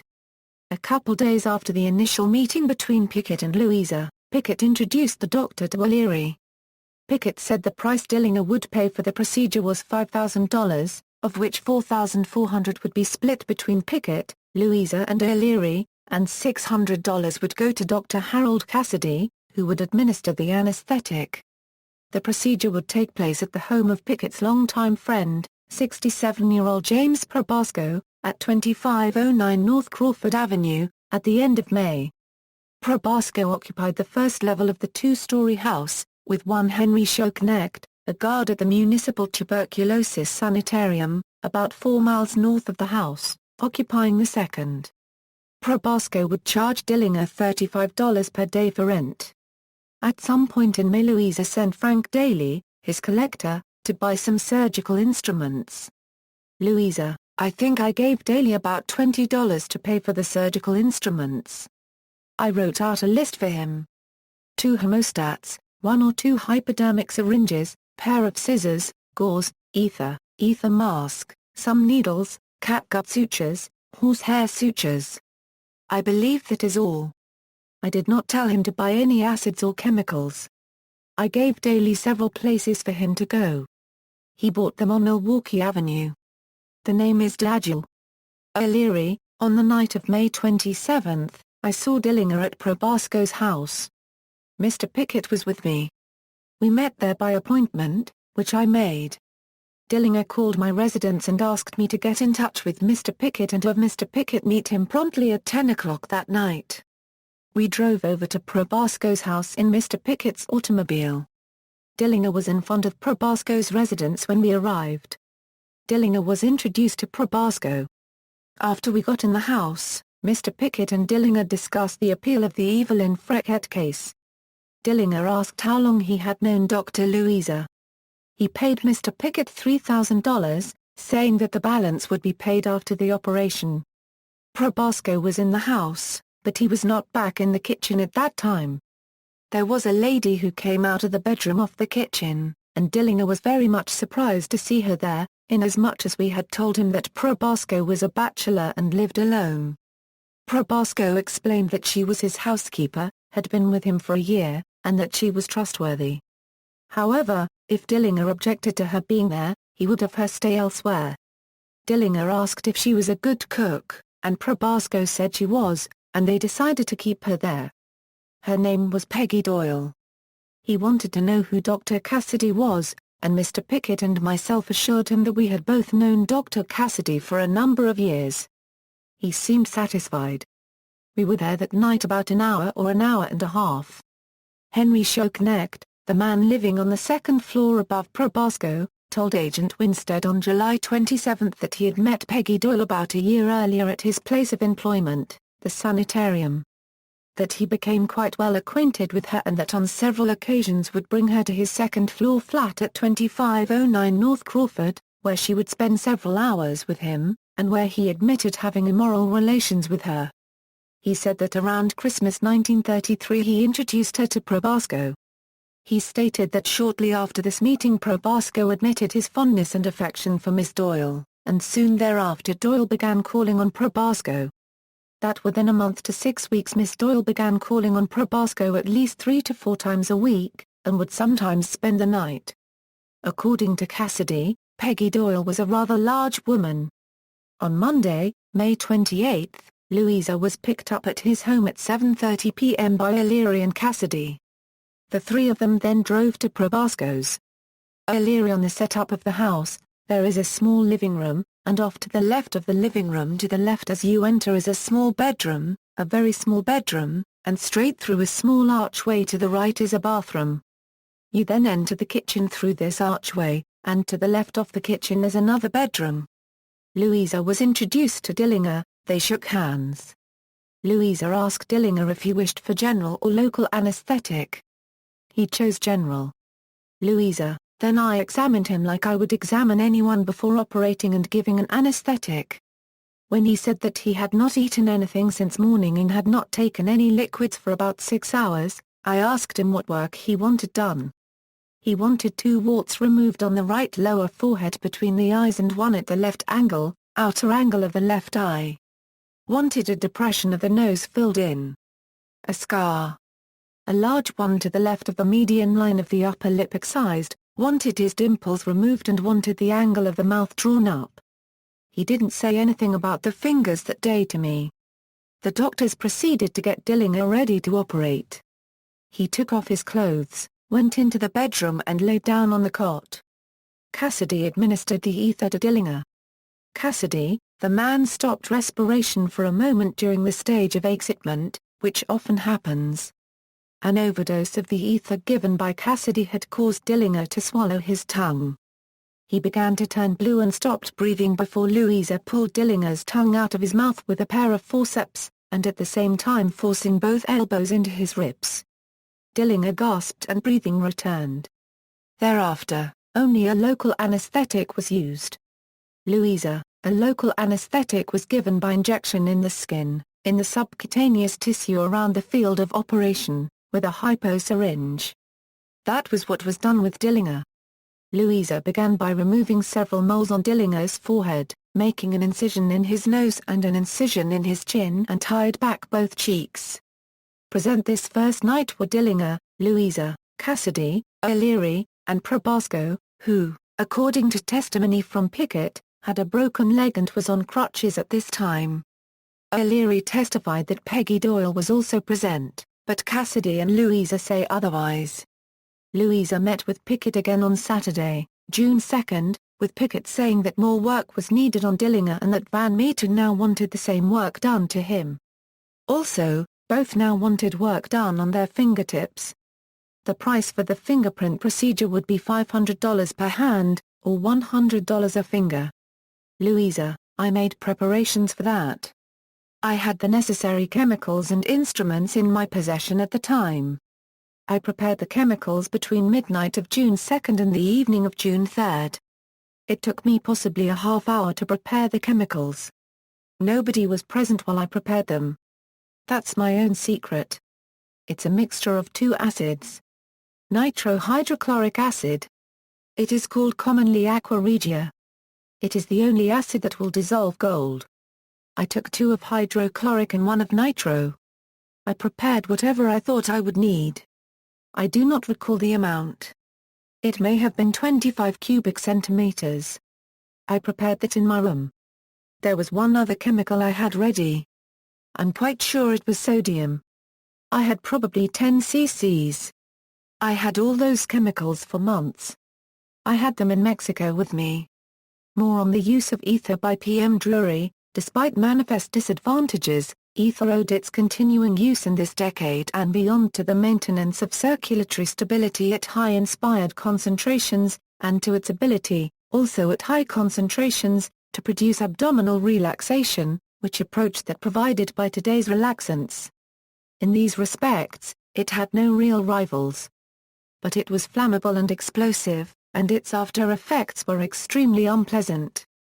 They were vividly described by Henderson and Coburn in the following terms: Patients were flaccid, cyanotic, pallid, or gray, with empty veins, weak peripheral pulses, and depressed respiration.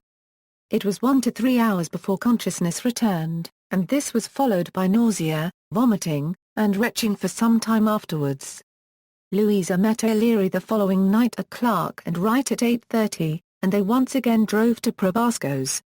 Present this evening were Dillinger, Van Meter, Probasco, Pickett, Cassidy, and Peggy Doyle. Louisa: after all the money was passed, I first of all asked Van Meter what work he wanted done. He explained to me that there was a scar on the left of the median line running about 2 inches into the hair, which was very large and prominent.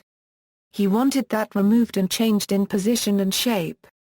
If it could be totally removed, he wanted it removed.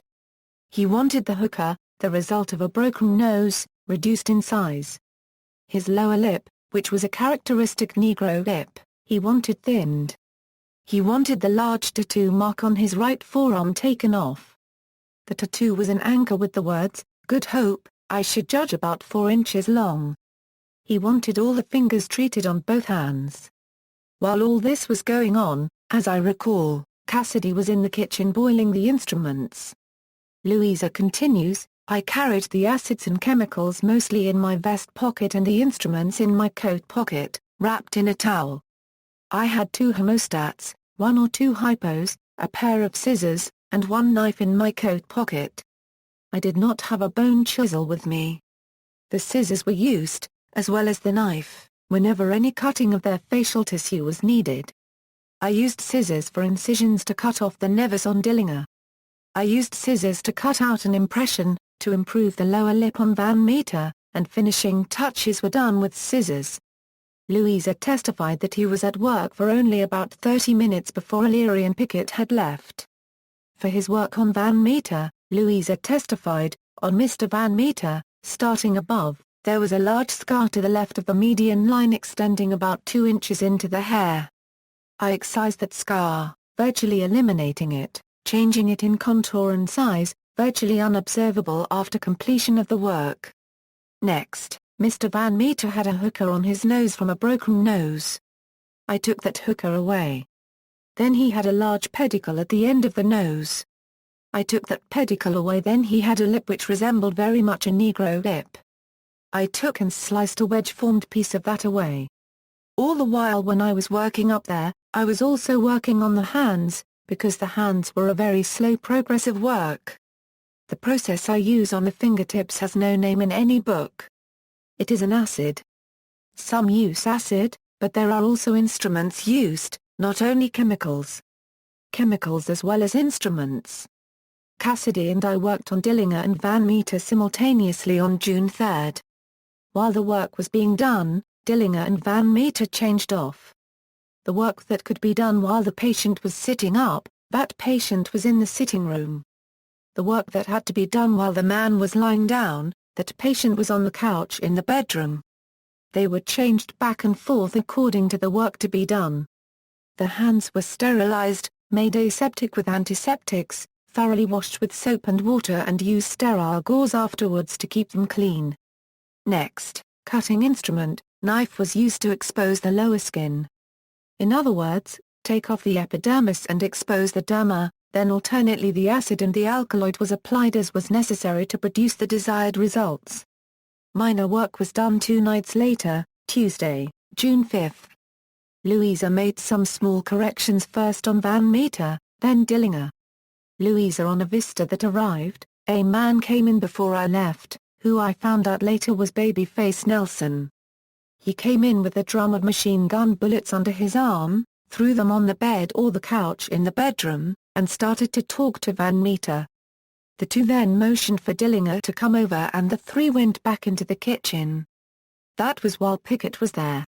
I was not there more than a half an hour that night. Louisa on a few occasions testified that he believed Van Meter was a morphine user. He said Van Meter was always seen with 2 things, his automatic and his little box of morphine tablets. Pickett testified that the next time he saw Dillinger was at a Cubs game a few days later, and that Dillinger said he had left Probasco's the day before. However, Peggy Doyle later told agents, Dillinger and Van Meter resided at Probasco's home until the last week of June 1934. That on some occasions they would be away for a day or two, sometimes leaving separately, and on other occasions together. That at this time Van Meter usually parked his car in the rear of Probasco's residence outside the back fence. That she gathered that Dillinger was keeping company with a young woman who lived on the north side of Chicago, inasmuch as he would state upon leaving Probasco's home that he was going in the direction of Diversey Boulevard. That Van Meter apparently was not acquainted with Dillinger's friend, and she heard him warning Dillinger to be careful about striking up acquaintances with girls he knew nothing about. That Dillinger and Van Meter usually kept a machine gun in an open case under the piano in the parlor. That they also kept a shotgun under the parlor table. O'Leary stated that between June 20 and June 25 he again went to the Probasco home, and that while in the house on this occasion he determined that Louisa had also performed more facial and fingertip work on Van Meter. He said that at this time Dillinger made a comment regarding his dissatisfaction with the facial work that Louisa had performed on him. O'Leary said that on another occasion he was waiting in the front room with Probasco, waiting for Dillinger to return from one of his walks. That Probasco told him, "The son of a bitch has gone out for one of his walks." That he did not know when he would return. That Probasco raved about the craziness of Dillinger, stating that he was always going for walks and was likely to cause the authorities to locate the place where he was staying. That Probasco stated frankly on this occasion that he was afraid to have the man around. Agents arrested Louisa at 1127 South Harvey, Oak Park, Illinois, on Tuesday, July 24. He was taken into custody bare-chested, wearing only pants and slippers. Agents had arrived at the house at 10:30 a.m., and after repeated knocks and no answer, the side door was kicked in and the house was entered. The first floor and basement were searched. 3 agents were halfway up the stairs on their way to the second level when a man's voice called out, "Who's there?" Louisa was immediately taken to the Chicago Division office by agents Charles Winstead and John Wells, then later placed in B4, Cell 23 at the Cook County Jail. Agents Winstead and Peterson examined a pocketbook found on Louisa. On a piece of paper inside, written in pencil, the following was written: "Don't wash hands. Don't try to clean them in any way. After bath be careful not to fall down in tub. Cannot use hands. Don't use hands at all for 1 week." Agents thoroughly searched the house. In the basement was found a miniature laboratory. In the study upstairs, a large collection of medical books was found, most of which concentrating on cancer and skin diseases. Also in this room were a sun-ray machine and an X-ray machine. Louisa later testified that he had met Pickett on 2 or 3 occasions after June 5 to collect money that was still owed to him. He testified that Pickett had told him the following during their last meeting: "On June 15, the government people have been following me and I expect trouble from the work and association we've had with Dillinger and Van Meter. If there is any trouble, I want you to get out of town. If you are apprehended, I want you to maintain that you are Ralph Rawblind. If you have to divulge your identity, then you are to shift my blame on Arthur O'Leary, and you state you received the $7,000 from me. I will claim the $3,000 as my attorney's fees. That will leave me in the clear. If you don't do that, you will soon be killed." O'Leary returned from a family fishing trip on July 24, the day of Louisa's arrest, and had read in the newspapers that the Department of Justice was looking for 2 doctors and another man in connection with some plastic work that was done on Dillinger. O'Leary left Chicago immediately but returned 2 weeks later, learned that Louisa and others had been arrested, phoned Pickett, who assured him everything was all right, then left again. He returned from St. Louis on August 25 and was promptly taken into custody. On Friday, July 27, Jimmy Probasco jumped or accidentally fell to his death from the 19th floor of the Bankers Building in Chicago while in custody. On Thursday, August 23, Homer Van Meter was shot and killed in a dead-end alley in St. Paul by Tom Brown, former St. Paul Chief of Police, and then current Chief Frank Cullen from multiple sawed-off shotgun blasts. Brown: "I kept pumping my shotgun at him as fast as I could and I realized later that Cullen alongside of me was doing the same. He was already dead when we came to him. The shotgun slugs hit him in the chest, face and head. His fingers on both hands were shot off. Morgue photos of Van Meter tell a different story about all of his fingers. Furthermore, Rufus Coulter, who Van Meter exchanged gunfire with at Lincoln Court back in March, took Van Meter's fingerprints on this day at the St. Paul morgue, or at least the fingers he had left. Woman in Red, Division of Investigations Chief J. Edgar Hoover created a special task force headquartered in Chicago to locate Dillinger. On July 21, a madam from a brothel in Gary, Indiana, Anna Kumper-Florennaya, also known as Anna Sage, contacted the police. She was a Romanian immigrant threatened with deportation for low moral character, and offered the federal agency information on Dillinger in exchange for their help in preventing her deportation. The agency agreed to her terms, but she was later deported. Kumper-Florennaya told them that Dillinger was spending his time with another prostitute, Polly Hamilton, and that she and the couple would be going to see a movie together on the following day. She agreed to wear an orange dress, which is believed to have appeared red in the artificial lights of the theater, so that police could easily identify her. She was unsure which of two theaters they would be attending but told the agency their names, the Biograph and the Marlboro. A team of federal agents and officers from police forces outside Chicago was formed, along with a very few Chicago police officers. Among them was Sergeant Martin Zarkovich, to whom Sage had informed on Dillinger. Federal officials felt that the Chicago police had been compromised and could not be trusted, and Hoover and Purvis also wanted a federal coup for their own reasons. Not chancing another embarrassing escape, the police were split into two teams.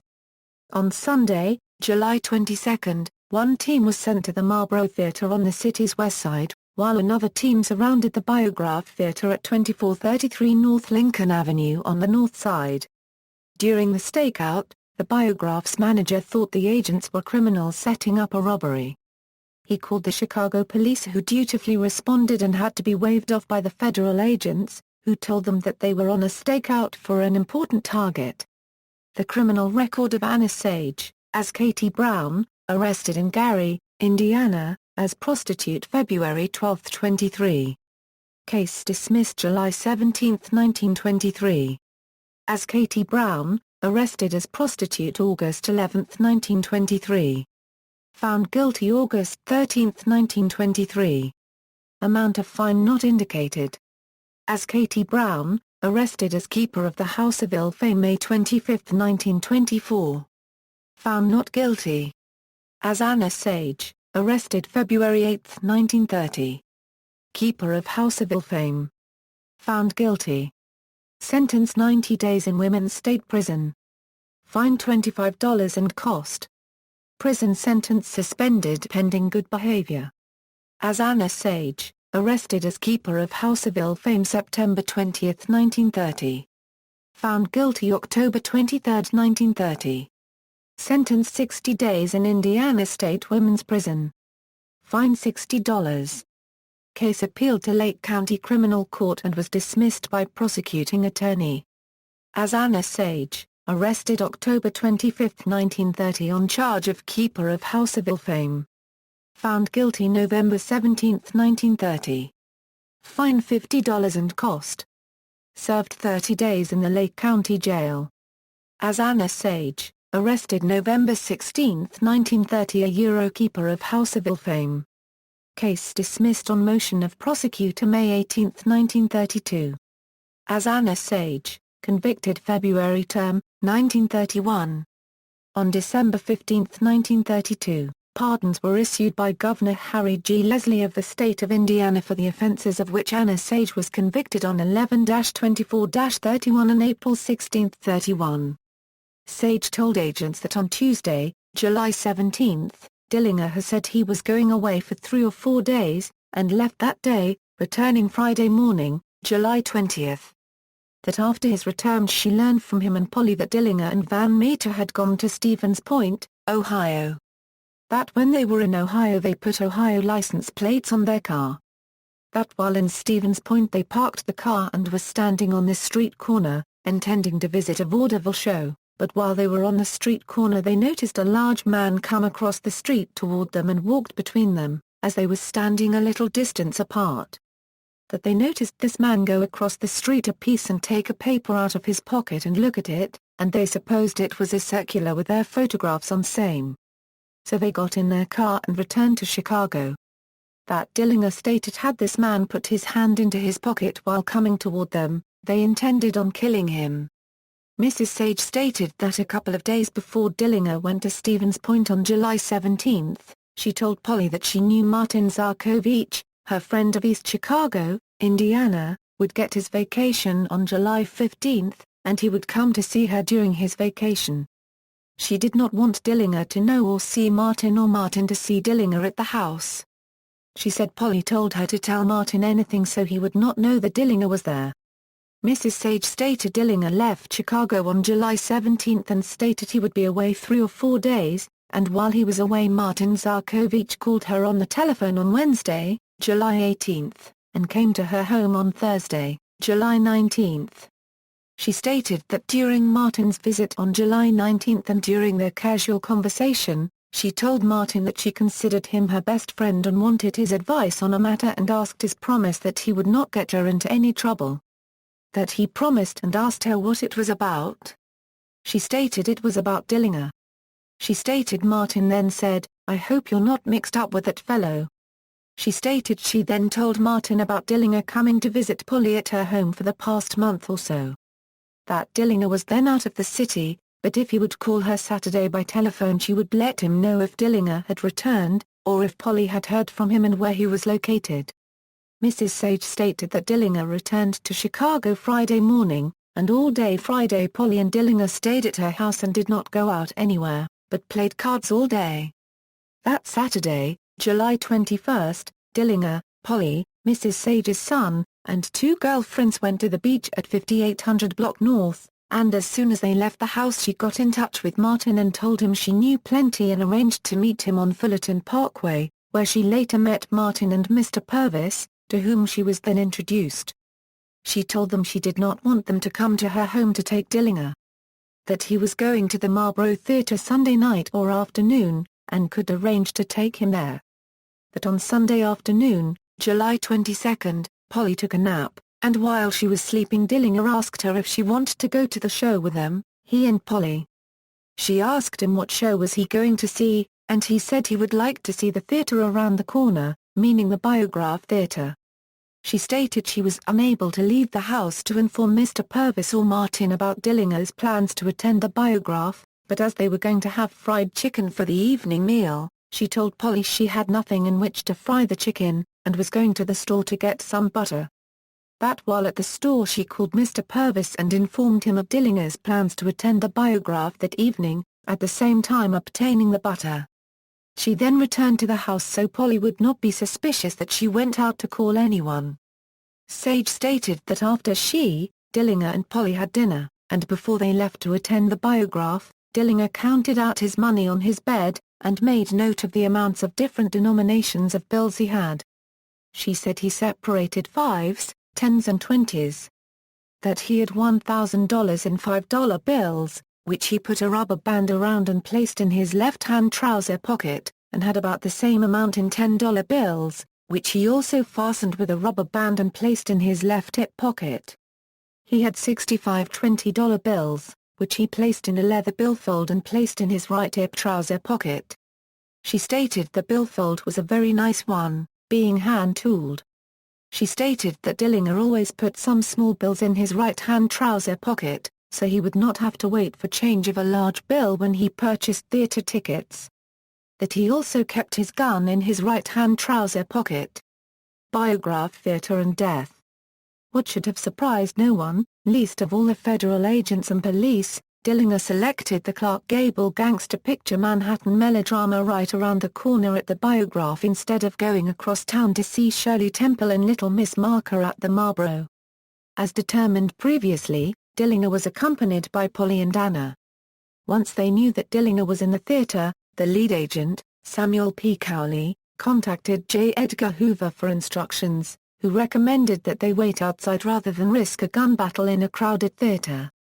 He also told the agents not to put themselves in harm's way and that any man could open fire on Dillinger at the first sign of resistance. When the film let out, Purvis stood by the front door and signaled Dillinger's exit by lighting a cigar. Both he and the other agents reported that Dillinger turned his head and looked directly at the agent as he walked by, glanced across the street, then moved ahead of his female companions, reached into his pocket but failed to extract his gun, and ran into a nearby alley. Other accounts state Dillinger ignored a command to surrender, whipped out his gun, then headed for the alley. Agents already had the alley closed off, but Dillinger was determined to shoot it out. 3 men fired shots, Clarence Hurt fired twice, Charles Winstead fired 3 times, and Herman Hollis fired once. Dillinger was hit from behind and he fell face first to the ground. 2 female bystanders, Teresa Paulers and Etta Natalski, took slight flesh wounds in the legs and buttocks from flying bullet and brick fragments. Dillinger bumped into Natalski just as the shooting commenced. Dillinger was struck 4 times, with 2 bullets grazing him, 1 cut a superficial hole in his right side, and the fatal shot, which entered Dillinger through the back of his neck, severed his spinal cord and tore through his brain before exiting out the front of his head just under his right eye, severing 2 sets of veins and arteries. Although 3 agents shot Dillinger, Winstead was believed to have fired the fatal shot, and he received a personal letter of commendation from director Hoover. An ambulance was summoned, though it was clear Dillinger had quickly died from his gunshot wounds. At 10:50 p.m. on July 22, 1934, Dillinger was pronounced dead at Alexian Brothers Hospital. According to the investigators, Dillinger died without saying a word. There were also reports of people dipping their handkerchiefs and skirts into the blood pool that had formed as Dillinger lay in the alley in order to secure keepsakes of the entire affair. List of Dillinger's clothing and accoutrements at the time of death: 1 pair white buckskin nun-bush shoes, size 9D, manufacturer number 369 105721, 1 pair black socks.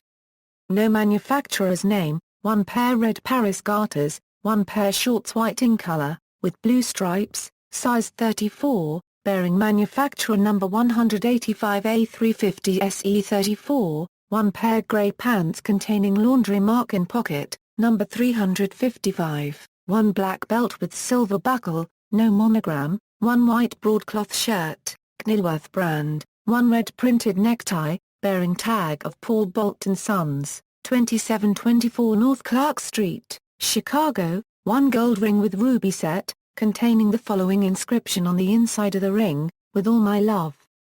Polly, 1 yellow gold 17 jewel Hamilton watch, works number 344347, case number 568384. The rear of the case contained a photo of Polly Hamilton, 2 keys tied with a string. One for Anna Sage's apartment, the other for a clothes cabinet in the apartment, manufactured by the Independent Lock Company, 1.380 automatic pistol, 1 extra loaded .380 automatic magazine. The magazine was filled with UMC Remington cartridges, 1 white handkerchief with a brown border, his glasses, straw boater, and the amount of money carried was not inventoried on this list. By the time the body reached a morgue, only $7.70 remained in Dillinger's pockets, a man who rarely traveled anywhere without several $1,000s stuffed in his pockets or a money belt. Anna Sage said that Dillinger had left that evening with more than $3,000 on his person. Initially, not a single agent claimed to have seen anyone reach into the outlaw's pockets. Everyone also insisted that the body was watched by at least 1 agent at all times. Agent Daniel Sullivan recalled that, with Purvis watching, he examined the body at the scene and felt what appeared to be a roll of either money or paper in the right-hand pants pocket. Eventually East Chicago detective Glenn Stretch claimed he saw a fellow officer take the money from Dillinger's pockets, though no charges were ever filed. The officer Stretch implicated was Martin Zarkovich. Dillinger's body was displayed to the public at the Cook County morgue after his death. An estimated 15,000 people viewed the corpse in the day-and-half circus, with the outlaw's brain already having been removed and misplaced. As many as 4 death masks were also made. On Tuesday, July 24, Dillinger's body returned to Mooresville, to Harvey's undertaking parlor, arriving at 6 p.m. Agents Johnson and Wood were stationed outside and mingled with the crowd surrounding Harvey's. The body was put on exhibition at intervals during the evening to satisfy the curiosity of the crowd. The body had arrived in a sheet only, the clothes not having been brought to the undertaking establishment. The home of Audrey Hancock in Maywood was guarded through the night by Indianapolis City Police, since the next day, July 25, at 2 p.m. funeral services were held at the home. Mary Kinder was observed by agents to be seated inside the house beside the body. Both Highway 67 and Old Highway 67, which passed in front of the Hancock residence, were watched by both Indianapolis City Police as well as State Police. City Police were stationed at intervals of approximately every 300 feet on each of the above-mentioned roads. State Police were cruising in automobiles and motorcycles in the vicinity. Stationed at the main entrance to Crown Hill Cemetery in Indianapolis were 5 uniformed police, 5 police cars, and 5 motorcycle police. All other entrances were guarded by uniformed police and squad cars. Dillinger was buried in Section 44, Lot 94. His gravestone has needed to be replaced several times because of vandalism by people chipping off pieces as souvenirs. Hilton Crouch, an associate of Dillinger's on some early heists, is buried only a few yards west of the former public enemy at Crown Hill. At about 11:30 a.m. on Tuesday, July 24, Jack Smith, manager of the Chicago Gun Club in Lincoln Park, Chicago, noticed 3 boys nearby playing with a submachine gun. Smith took the gun away from the boys and turned it into police. The boys had been swimming and diving near the Diversey Street Bridge on Lake Michigan and found the Thompson along with the following items inventoried by agents: 1 Thompson submachine gun, without a stock, model 1921, number 7387, fully loaded drum, fully loaded magazine. 1 Colt .38 Super Automatic, fully loaded, both secret numbers and regular numbers removed, 1 blue bullet-proof vest, on the neck of which was sewn a piece of loose fabric which had approximately 9 holes in it, which might have been caused by buckshot, although neither the cloth nor the metal underneath it substantiated this, 1 .380 magazine which contained no ammunition, 1 canvas bag containing 75 rounds of .45 shells. Also from the same report, the point where the articles were located is about 150 feet east of the Diversey Street Bridge, this being a bridge in Lincoln Park on the outer drive. The spot where the articles were found was about 50 feet from the parking space of the Chicago Gun Club. The shore at that point is composed of large rocks. The water near the shore is about 7 feet deep, and it was near this shore that the articles were found. The assumption would be that whoever threw the articles in the lake drove into the gun club parking space, which is not private, parked the car and carried the articles over to the lake and threw them in. Anna Sage, the day before, had dumped the small Dillinger arsenal in the lake to rid the incriminating evidence from her apartment. Late in the afternoon of Thursday, July 26, found by police on top of the Dillinger headstone, weighted down with a rock, was a piece of torn notebook paper with the message, "I will get her, John. Leaving tonight. So long."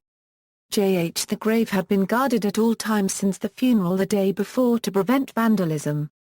The 2 officers that were on duty at the grave site, Walker and Hoare, thought it to be a joke and gave it to the newspapers. It appeared in an evening edition and also the next day's edition of the Indianapolis News. Walker and Hoare remembered a mysterious black vehicle with Ohio plates parking nearby and 2 women dressed in black getting out, with the driver remaining in the car.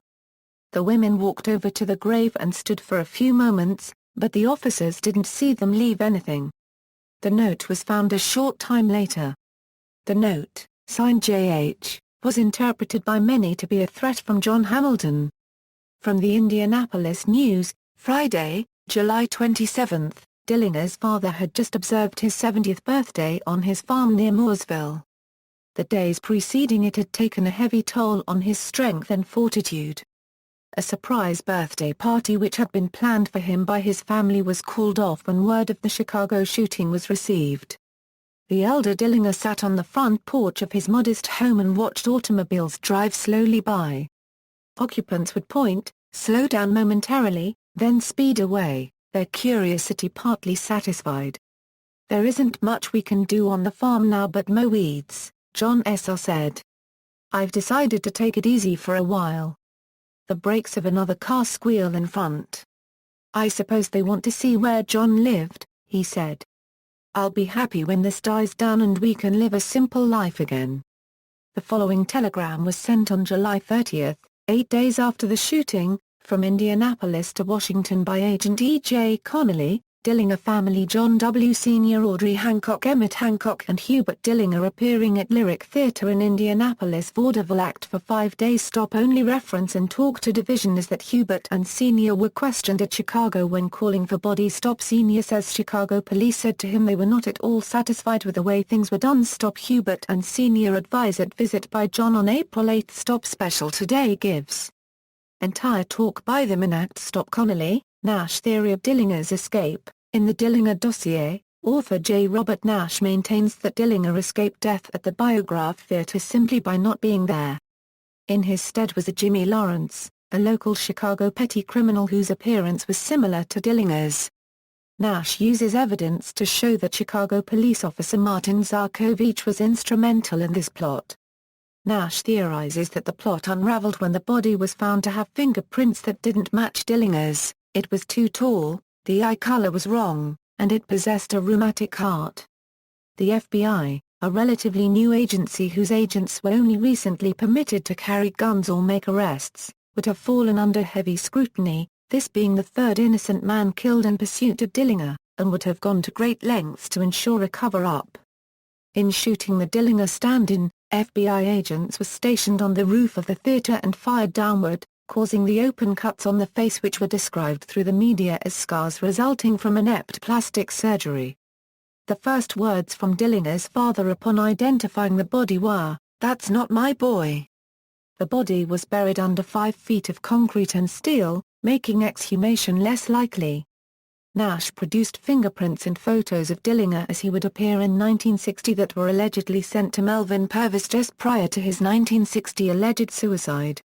Nash alleged Dillinger was living and working in California as a machinist, under what would have been an early form of the witness protection program.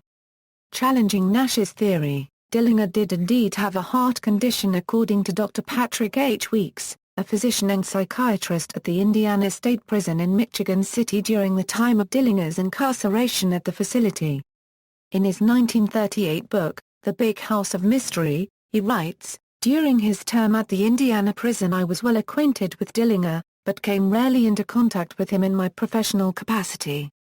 The lad from Mooresville was not a hospital pest. That is, he was not one of those prisoners who needs medical treatment upon the slightest provocation whatsoever. I examined him 2 or 3 times, however, and discovered something about his physical condition which is quite surprising and which, incidentally, was never revealed in the press. John Dillinger suffered from heart disease. He had a distinct heart lesion. The disease was organic. I told Dillinger that he should never subject himself to great mental or physical strain, because it might hasten his death. I was confident that he would follow my advice." Dillinger's father initially couldn't believe the dead man he was looking at was his son. Neither could his sister, Audrey, when first seeing the body. It should be remembered that Dillinger underwent plastic surgery in late May and early June, including fingerprint removal alteration, just a month and a half before his death. Audrey was finally convinced when E.F. Harvey of the Harvey Funeral Home asked her to locate the scar on the back of Dillinger's thigh, a souvenir of an encounter with a barbed wire fence years prior during a watermelon raid. Dillinger's father was offered $10,000 by H.G. Cross of Waupun, Wisconsin, for use of the body to display for profit. It was due to offers such as these that the coffin was encased in concrete to prevent ghouls from grave robbing not because the casket contained a doppelganger currency in gear by the name of Jimmy Lawrence, as Nash suggests. Dillinger cars, 1931 DeSoto sedan. Used in the robbery of Eaton's Sandwich Shop, Indianapolis, Thursday, June 29, 1933, by Dillinger and William Shaw. unknown color. Take, $340. 1933 Plymouth sedan, black. Rock the National Bank, Wednesday, July 19, 1933, with Harry Copeland. Take, $140 by Copeland. An unknown amount by Dillinger.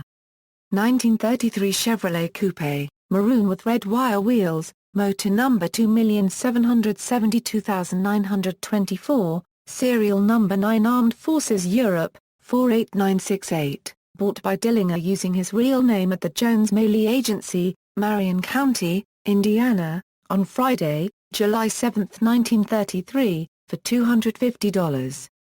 The registration application was notarized the following day.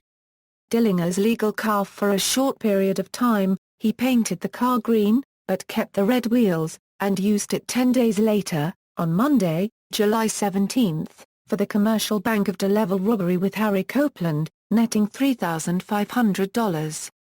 This is the only known instance where Dillinger recklessly used his personal vehicle for a work car. 1932 Studebaker Commander, black. Used on Monday, October 23, 1933, for the Central National Bank of Greencastle robbery, along with Harry Pierpont, Charles Mackley, and Russell Clark. This vehicle is currently on display at Historic Auto Attractions in Roscoe, Illinois. 1933 Essex Terraplane 8, black, motor number 25765, purchased by Dillinger at the D.A. Boswell Agency in South Bend on Thursday, August 17, using the alias J. H. Donovan. The vehicle came equipped with a Belvedere trunk, usually incorrectly called a Potter trunk. This T8 was the vehicle Dillinger had parked outside Mary Longacre's Dayton apartment when he was apprehended on Friday, September 22. After his arrest, the terraplane was given to Dillinger's lawyer, Jack Egan, who promptly turned it over to Hubert, Dillinger's half-brother. Hubert then gave the car to a Mrs. John Dillinger at 1052 South 2nd Street, Hamilton, Ohio. Ohio license plates were issued, the same plates used on the Studebaker for the Greencastle job. This terraplane was then used by Dillinger during his escape from Dr. I's office in Chicago on Wednesday, November 15. The FBI files reference this particular terraplane, motor number 25765, by saying, the Essex automobile in question was later discovered abandoned and riddled with bullets.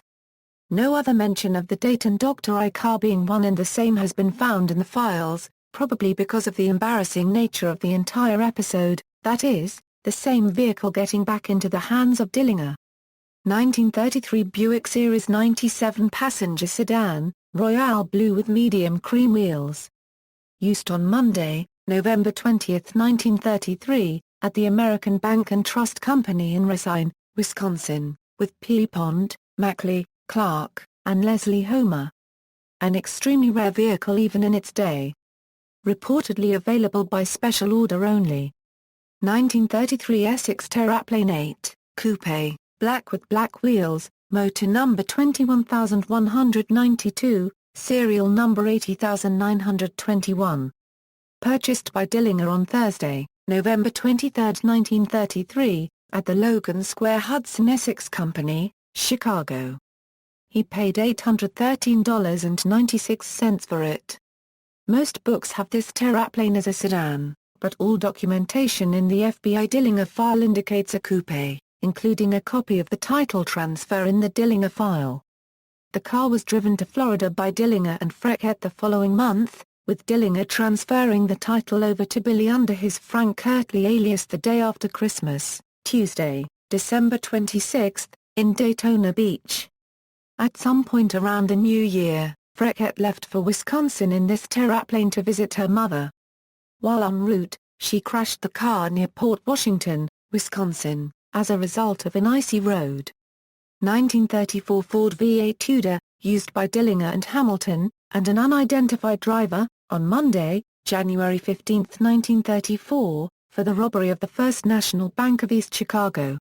The abandoned car was found the next day at Byron Street and California Avenue, Chicago. 1932 Essex Terraplane 6 Coupe, dark blue, motor number 16532, acquired by Billy at the Bramer Sales Corporation in Milwaukee on Tuesday, January 9, for $220, plus the damaged but drivable 33 T8 coupe on a trade-in. Reuniting with Dillinger in St. Louis around January 17, the couple took the Terraplane 6 to Mooresville for a quick visit before heading back to St. Louis. 1934 Hudson 8 Club Sedan, Bison Brown, which was an opalescent lacquer over an aluminum paint base. Equipped with 6-wire wheels, 2 fender wells, 16x650 Goodyear tires, axle flex, and equipped with safety glass all around. Motor number 30071, serial number 252007.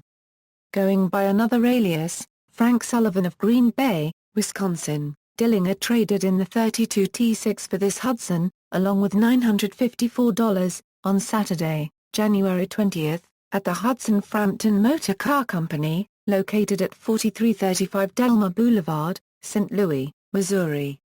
He got $275 knocked off the car in the trade. Dillinger paid cash, of course, drawing from his pocket a stack of old $20 bills, bound in a bank wrapper, counting out $960, then placing the remainder of the stack back in his overcoat. The Hudson was delivered the following day at the Hotel Roosevelt. Sales manager John Davis, who finalized the deal, told authorities that at no time did he recognize the man as being Dillinger, but did become suspicious of the customer and feared that the wrapped money might be part of the Lindbergh kidnapping ransom money.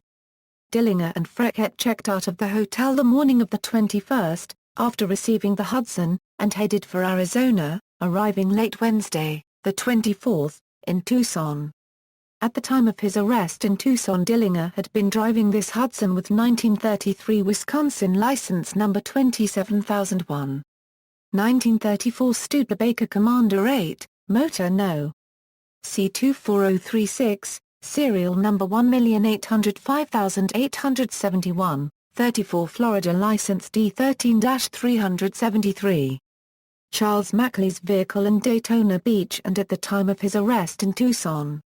1934 Buick Model 61, black, motor number 2866900, serial number 2907596, 34 Florida license 2-692. Harry P. Ponce's vehicle in Daytona Beach and at the time of his arrest in Tucson. 1934 Ford V8 Forder, with wire wheels and red light on left front bumper bracket, motor number 256447. After his arrest in Tucson, Dillinger had to wait 37 days to get his hands on another car, this time Sheriff Lillian Holly's 5.8. Stolen Saturday, March 3, in his escape from the Lake County Jail in Crown Point, Indiana. After reuniting with Freckett at Billy's half-sister's apartment that day, Freckett later that evening drove Holly's Ford to 1057 Ardmore, about 3 miles away, left it there, then took a streetcar back to Patsy's apartment. The V8 was discovered 2 days later. 1934 Packard Super 8 sedan, green with a gold stripe. Stolen Friday, March 2, in St. Paul at the Joy Brothers Motor Car Company, 191 North Smith Avenue. The Packard, a demonstration model with dealer plates, valued at $3,400, was stolen at gunpoint by 2 men at 1:50 p.m. at the downtown dealership the day before Dillinger's Crown Point escape. The 2 Joy Brothers employees, Sid Ricketts and Clifton Lowell, said they weren't molested in any way, but were instructed to get in the back seat of the sedan and to lie down on the floor.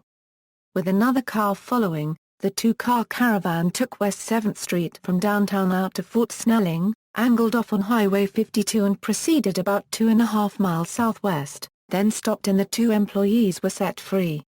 The 2 men received $1 for car fare, then walked back to Fort Snelling and called the police. The Packard was used 4 days later in the Sioux Falls bank robbery, then abandoned on Minnesota Avenue, 4 miles outside of Sioux Falls, due to taking a round to the car's radiator fired from a patrolman during the getaway. The gang made good their escape by taking a local farmer's Dodge sedan who had been passing by. 1934 Ford V8 Coupe, green, with Minnesota license No. B44-708, The car Homer Van Meter left at the Lincoln Court Apartments on March 31, 1934.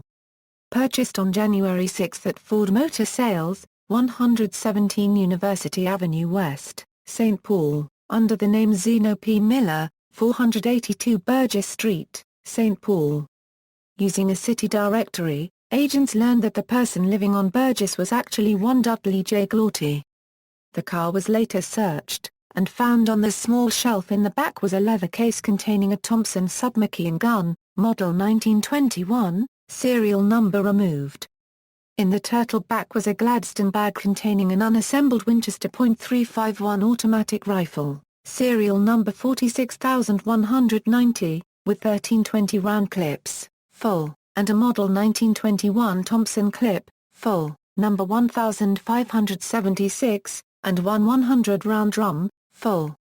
1934 Hudson Deluxe Sedan, motor number 38884, serial number 956437, license No.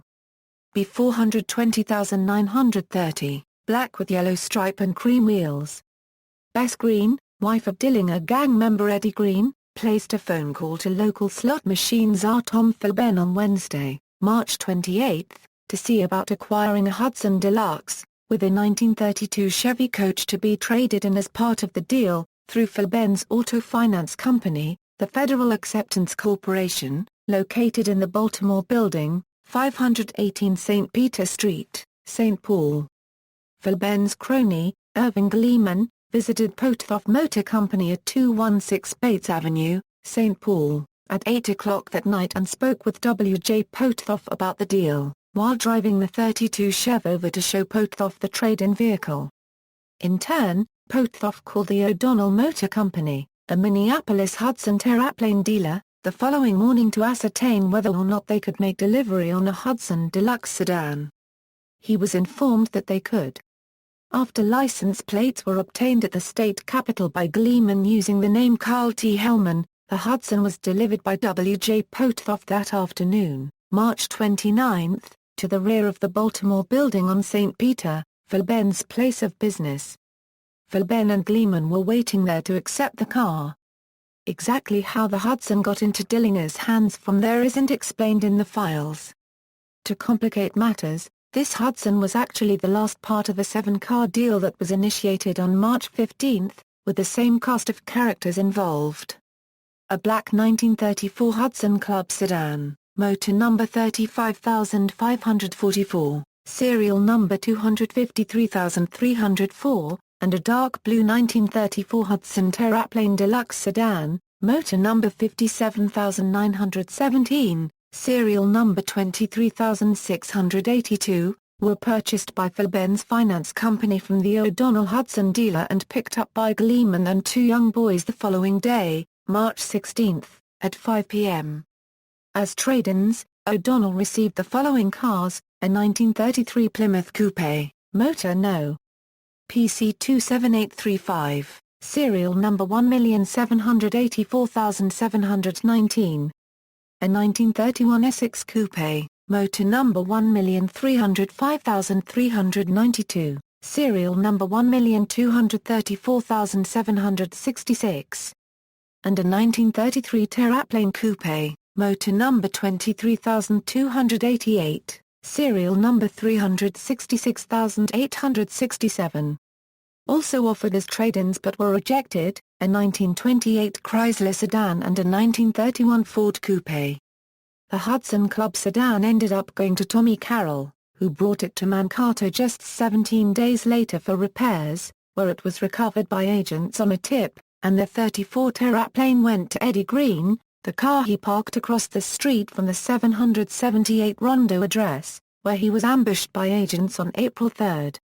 The 33 Plymouth Coupe was traced to John Paul Chase, with the application on file for the Minnesota title and registration card indicating that the owner of the car entered the state on March 10. The 33 Terraplane Coupe was registered in the name of Theodore J. Randall, 251 Marshall Place, St. Paul. The Greens went by the name of T. J. Randall while living at their 3300 Fremont address in Minneapolis.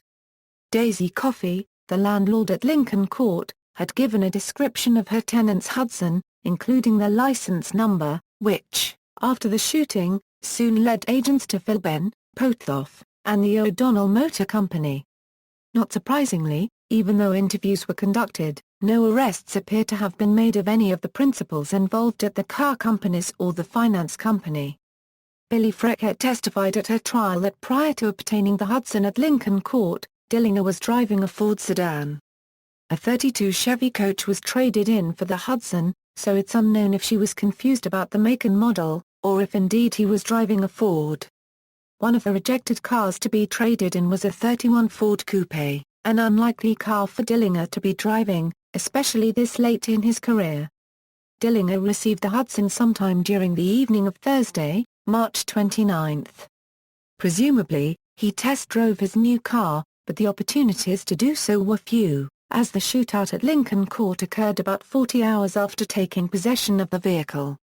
After leaving Minneapolis on April 4 following the treatment for his leg wound, Dillinger and Freckett traveled to Mooresville in the Hudson, arriving on April 5.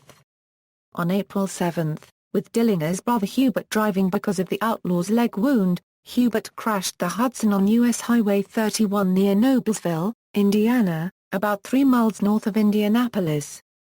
While the brothers eventually made it back to the family farm, the abandoned Hudson was traced back to St. Paul, 1930 Model A Coupe, black, stolen by Dillinger, Hamilton, and Van Meter on the evening of April 21, €22 at Mitchell's Lodge, located on the southern tip of Rest Lake, a mile from Little Bohemia, where the three escaped earlier on foot. The trio commandeered the coupe from Robert Johnson, a carpenter who was staying in one of the cabins at the lodge. Forcing Johnson to drive, Dillinger and Van Meter also sat up front while Hamilton sat in the rumble seat, exposed to the elements. After a stop in Springstead for gas, Johnson was released near the Pixley Power Station, and then onward to St. Paul.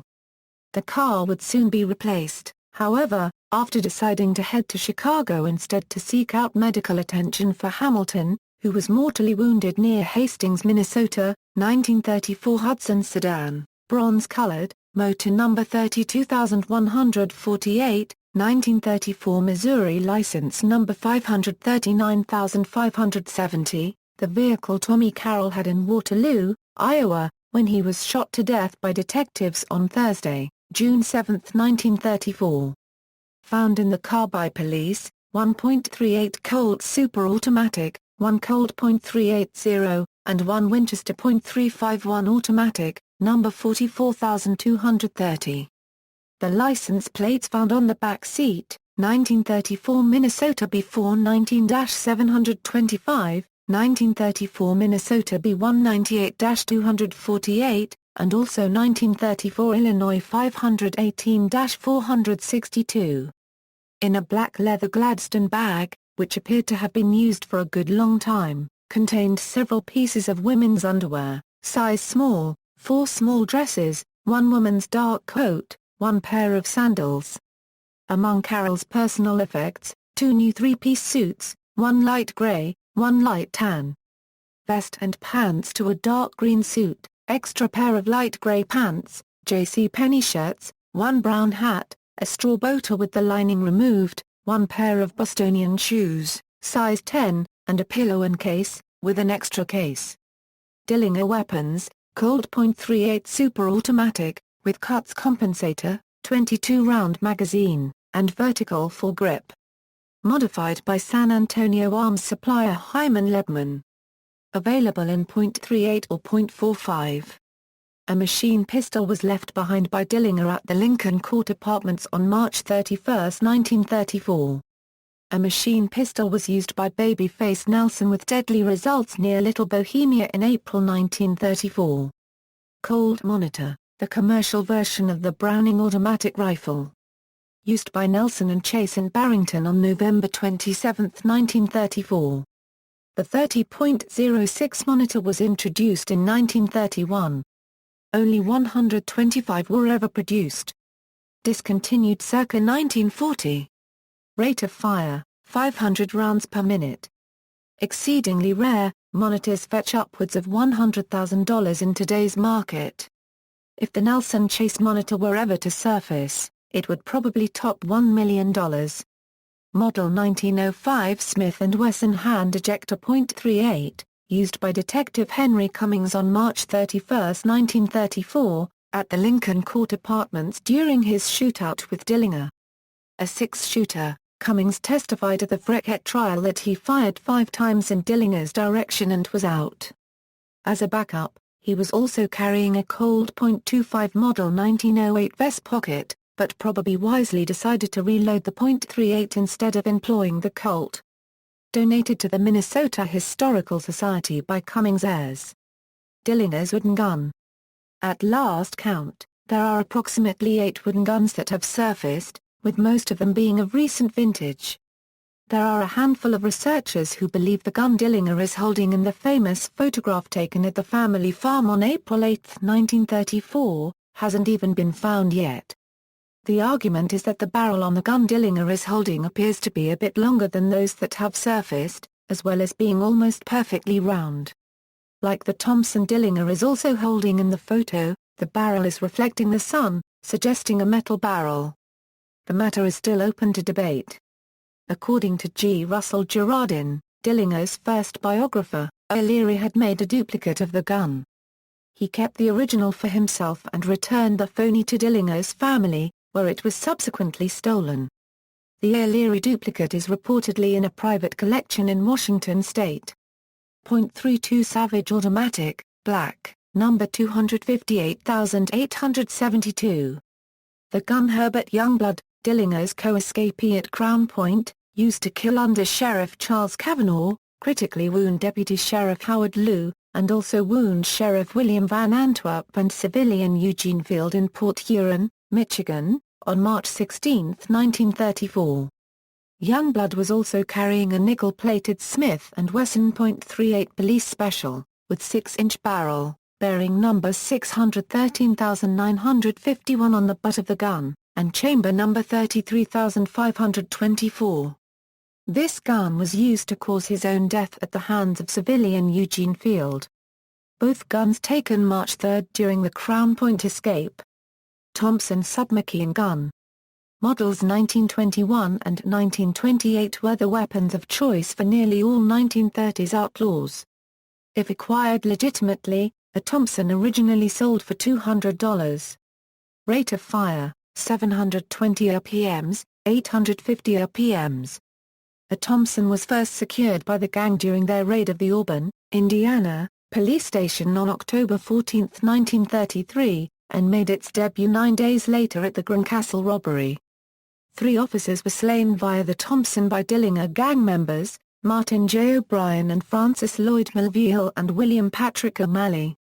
In an eerie twist of fate, all 3 policemen are buried near each other at Calvary Cemetery in Portage, Indiana. .351 Winchester Model 1907, modified by Lebman, with a 20-round magazine and vertical foregrip. The Thompson gets all the press, but this much-forgotten rifle was one nasty weapon itself. A favorite of Van Meter's, he used one at the South Bend robbery on Saturday, June 30, 1934, killing Officer Howard Wagner. Found in most recovered Dillinger arsenals, including Tucson and Little Bohemia. Colt .38 Super Automatic. One of the pistols found in Mary Longacre's Dayton, Ohio, apartment on Friday, September 22, 1933, at 1:30 a.m. The .38 was found between the cushions of the sofa, along with several other guns in Dillinger's luggage. The bandit was standing in the middle of the living room looking at photographs of their recent trip to the World's Fair when detectives stormed in. Currently in possession of the Dayton Police Department. Film depictions, 1945, Lawrence Tierney played the title role in the first film dramatization of Dillinger's career. Dillinger. 1957, director Don Siegel's film Babyface Nelson, starred Mickey Rooney as Nelson and Leo Gordon as Dillinger. 1959, the FBI story starring James Stewart, Gene Wills plays Anna Sage and Scott Peters plays Dillinger. Peters, a small-time actor, went uncredited in this role. 1969, Director Marco Ferreri's film Dillinger is Dead includes documentary footage of real John Dillinger as well as newspaper clips. 1971, Appointment with Destiny. The Last Days of John Dillinger, narrated by Rod Serling, 52 minutes. Shot in newsreel style, very accurate for its time. The late Joseph Pinkston served as technical advisor.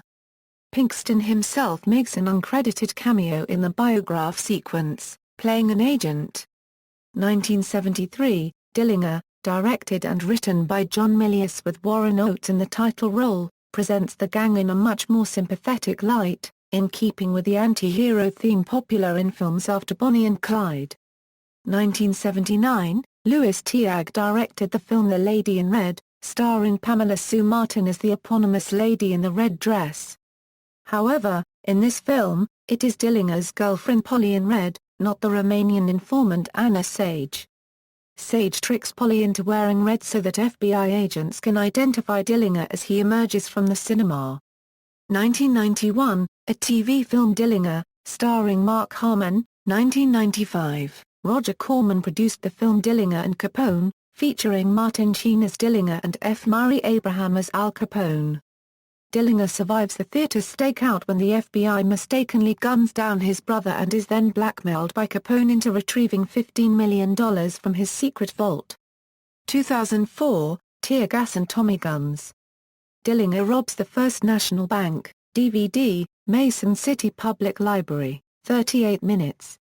Documentary regarding the bank robbery, including contemporary interviews with still living witnesses.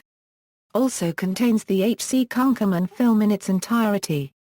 2009, director Michael Mann's film Public Enemies is an adaptation of Brian Burrows' book Public Enemies, America's Greatest Crime Wave and the Birth of the FBI, 1933-34. The film features Johnny Depp as John Dillinger and Christian Bale as FBI agent Melvin Purvis. Although the film has accurate portrayals of several key moments in Dillinger's life, such as his death and dialogue at his arraignment hearing, it is inaccurate in some major historical details, such as the timeline of deaths of key criminal figures including Pretty Boy Floyd, Babyface Nelson, and Homer Van Meter. 2012, British actor Alexander Ellis portrays Dillinger in the first Dollar Baby screen adaptation of Stephen King's short story, The Death of Jack Hamilton. See also: Kenneth Speedy Rollison, List of Depression-era outlaws, The Terror Gang, references. Further reading, Beverly, William. On the Lam, Narratives of Flight in J. Edgar Hoover's America. Jackson, Mississippi, University Press of Mississippi, 2003. ISBN 1-57806-537-2. Burrow, Brian. Public Enemies, America's Greatest Crime Wave and the Birth of the FBI, 1933-34. New York, Penguin Press. 2004. ISBN 1-59420-021-1. Cromie, Robert and Pinkston, Joseph. Dillinger, A Short and Violent Life, De Bartolo, Anthony. Dillinger's Dupes, Town Seeks to Preserve a Jail Yet Escape a Dastardly Deed. Chicago Tribune. Erickson, Matt and Bill Thornborough. John Dillinger, A Year in the Life. The Times of Northwest Indiana. Girardin, G. Russell, Hilmer, William J., Matix, Rick. Dillinger, The Untold Story. Gorn, Elliot J. Dillinger's Wild Ride, The Year That Made America's Public Enemy No. 1. Hilmer, William J. Matix, Rick. Public Enemies, America's Criminal Past, 1919-1940. New York City, New York, Facts on File. PA 17. ISBN 0-8160-3160-6. Stewart, Tony. Dillinger, The Hidden Truth, A Tribute to Gangsters and G-Men of the Great Depression Era. Xlic Corporation, 2002. ISBN 1-4010-5373-4. Peters, Robert. What Dillinger Meant to Me. Seahorse Press 1983, Toland, John. The Dillinger Days. Random House 1963, External links, famous cases, John Dillinger at the FBI, John Dillinger at Find a Grave, Dillinger, The Untold Story, Anniversary Edition. Indiana University Press. Mortara, Darry. Review of John Dillinger. Letters on Pages. John Dillinger Historical Crime Museum. Dillinger with rare photos from the FBI and U.S. National Archives, Dillinger Not Killed, JohnDillinger.com, view footage of the hunt for Dillinger and Dillinger posing for cameras in 1934, wanted poster, John Dillinger, published March 12, 1934 by U.S. Department of Justice, Division of Investigation.